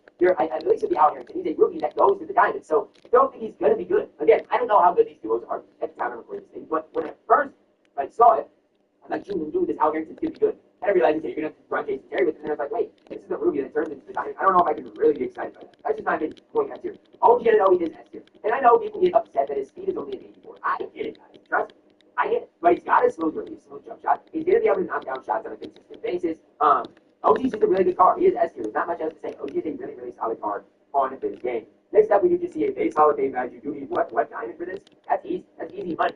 B tier, definitely really solid. Not as good as Capture Pack for sure, but definitely really solid, especially for its value. Pat Ewing, another really easy diamond card to get. I'm gonna go A tier. Look, Pat Ewing, at the end of the day, is a solid inside bid. He actually has a free ball. I just know from using Pat Ewing in the past, his release is gonna be super tough to time, super tough to break. So that's, I guess, where I'm at with Pat Ewing. I gotta go A tier. I think the card is a really solid option for you guys. Next up, Make It Shine. I think these are worthless. I'm sorry to F tier. I literally think those are so worthless. Klay Thompson, DeMarcus Cousins. I'm going to run this at D tier just because, again, it's Klay Thompson. Like, if you are a beginner level player, I guess you can maybe pick him up and run it, but that duo is nothing. Did nothing good at all. Next up, the Shield pack for, let's see, for 2 amethysts. It's not a guarantee. I don't know. It's just nothing special. But again, if I'm going to throw this in here, I gotta throw this in here, right? Like, I think that's just been out. This is maybe even deeper. Definitely not bad for 2 amethysts. Aaron Brooks, White Howard, F tier, just a terrible thing to get. Next up, Season 1 Wild Gem 2 pack. I don't really think that's bad, especially when you look at what 2 Andes for it. It's really not bad at all. Super easy to get. Feature at the end of the day. I'm for feature exactly what you guys say. That both these cards are private for what they are. I'm throwing both of them. Look, I know if they don't make the team, then it's tough. But if you are a beginner level player or a guy that's just trying to get into my team, these are cards that can play. I played Zachary Reed yesterday, team in tour, and his group seasons actually were not looking bad. So I know you guys are going to say I'm gassing it, but I think both those cards are deserving of my personal opinion. One thing that I think both cards are good. Take over, I'm going to go D tier. Same thing with the badges. The problem is, I mean, it's just expensive. I do think the badge is more worth it than the shoe, just for what it is. But again, you only get one badge. It's just not really worth it. Kevin Garnett, Eddie House, F tier is not worth it. Coach points. I don't love coach points. I brought my D tier 2B. Coach points, obviously get it. I don't think it's really worth much. Again, it's just kind of my personal opinion on things. Next up, Flip Capella, Bogdanovich, F tier is not worth your time. Kemba Walker Tice, F tier is not worth your time at all. Shields base back. I mean, at the end of the day, you need a really pumpkin for a base back. I'll draw D tier to do a lot of work. Hollow up next. I don't know, man. You get a hollow player, I guess D tier could be worse. Then a Halloween ball, F tier is useless for me, but you want a Halloween ball for whatever reason. You don't play. That's your wrap up for our video. Let me know your thoughts on it down below in the comments. Drop a like on the video, guys. Guys, if you are new, man. Guys, yeah.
I got the magic in me.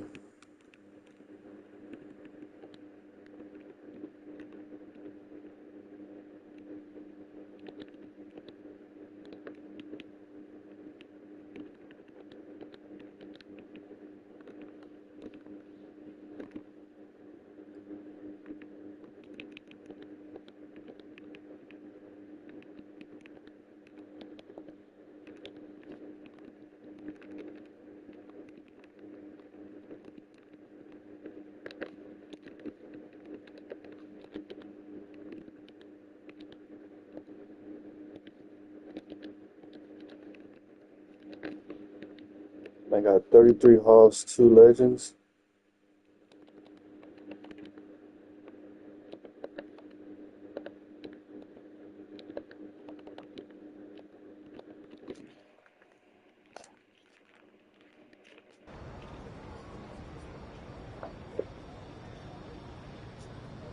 Got the magic. Baby.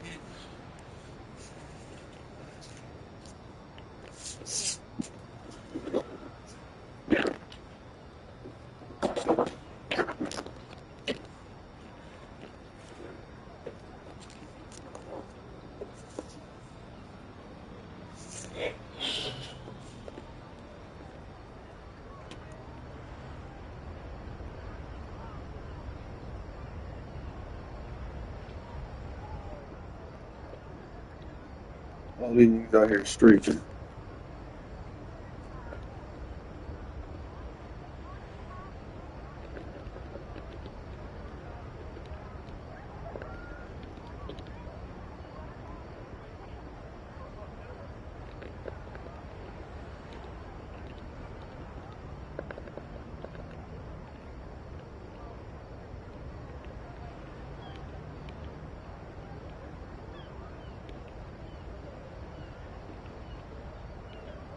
Lightning lost a big dog.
Everybody knows I got the magic in me.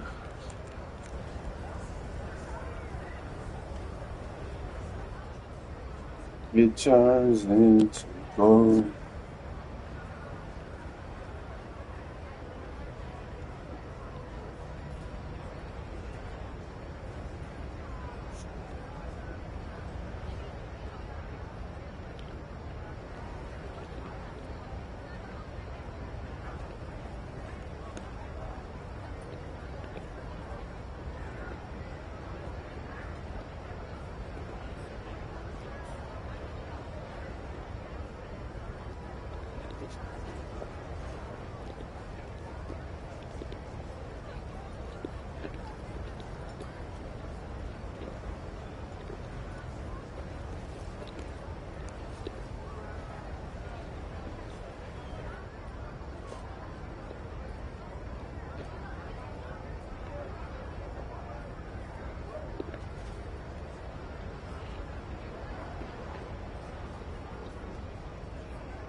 Greener.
Nips.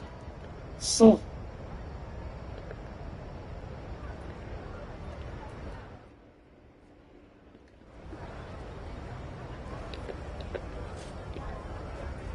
God damn, fucking sweaty ass bum bitch. God, this fucking pussy, dude. What the fuck is he doing?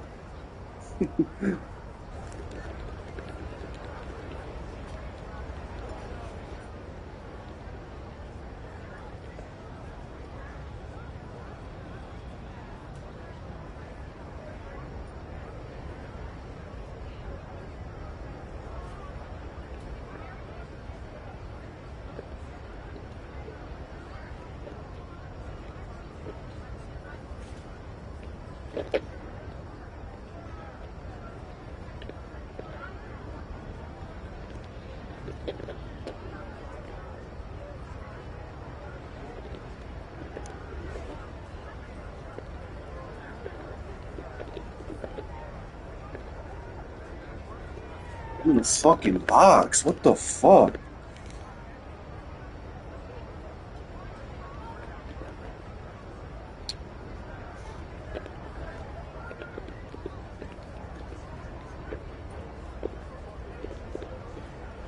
Reach? Not a fucking. Oh.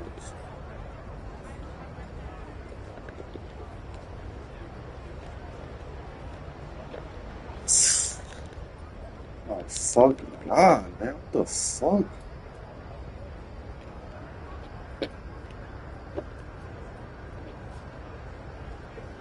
Oh my fucking. Fuck!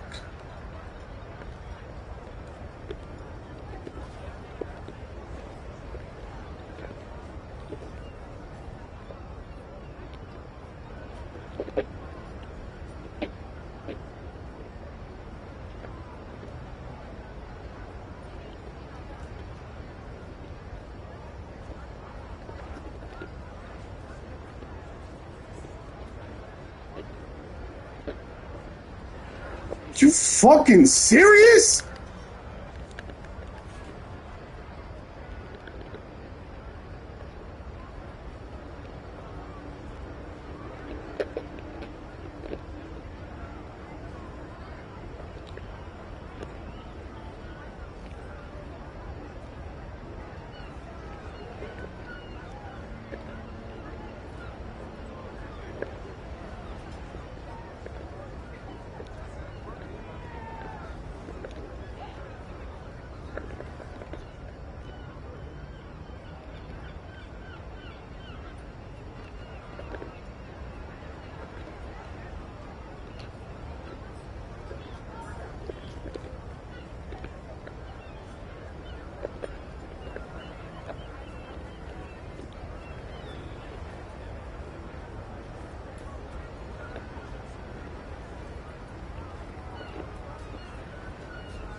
Aren't you fucking helping, bitch?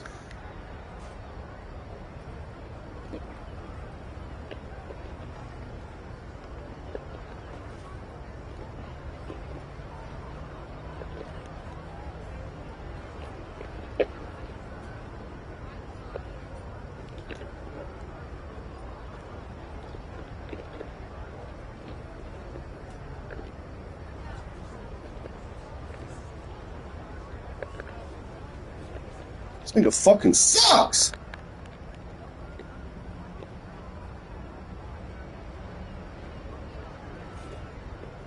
Are you fucking serious?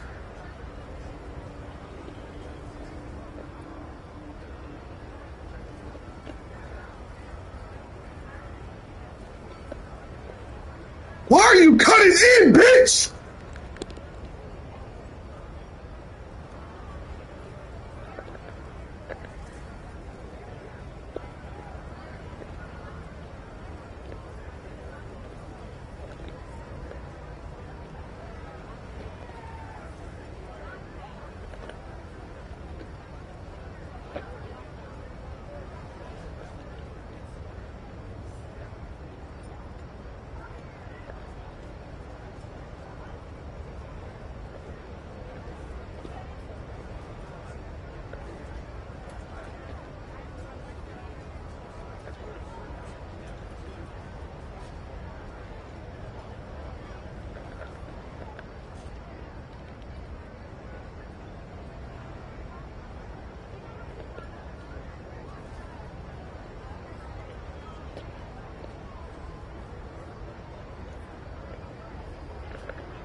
Get the fuck behind the line, bitch!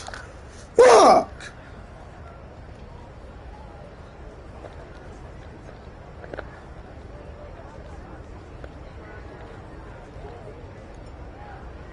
Fuck!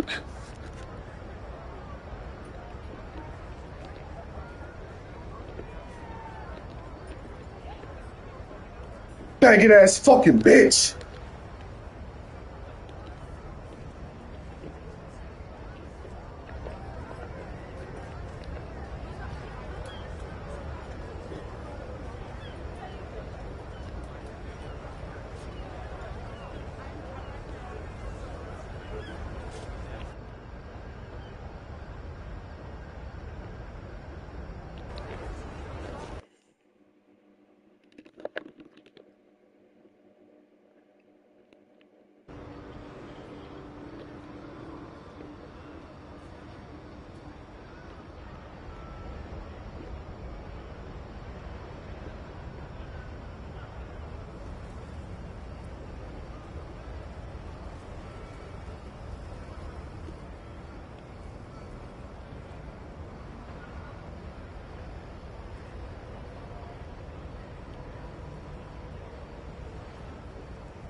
What's this pussy going on the 5 game streak? He's fucking terrible.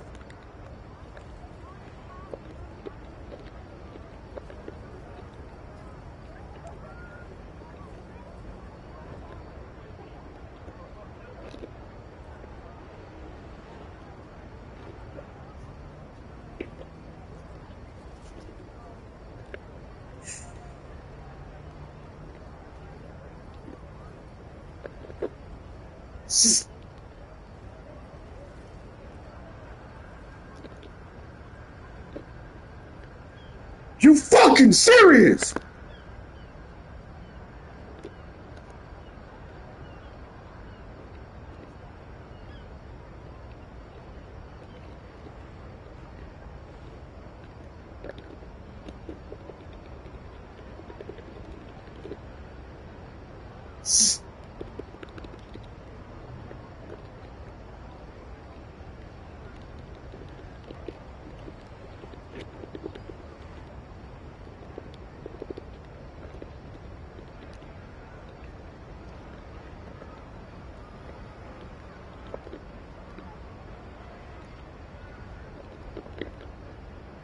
It's fucking terrible.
Fucking faggot ass fucking game.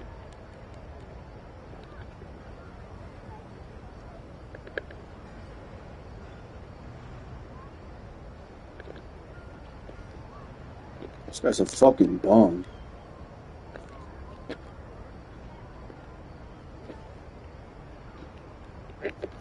Trash fucking bitch.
Somebody go on a fucking spot.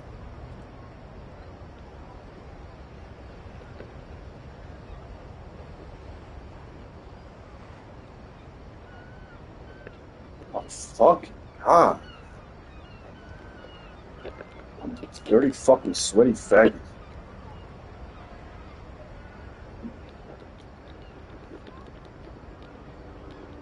Faggot ass fucking bitches.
Fucking go!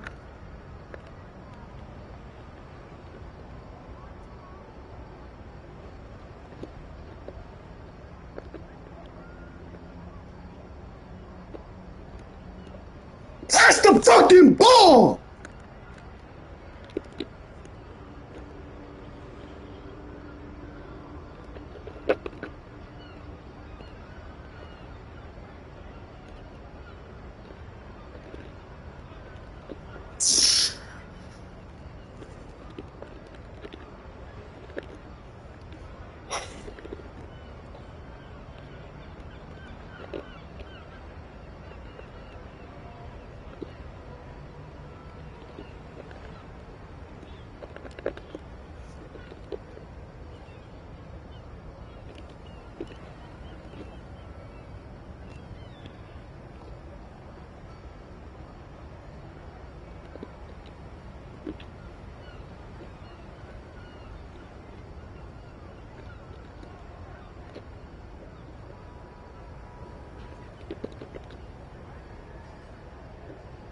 Ah!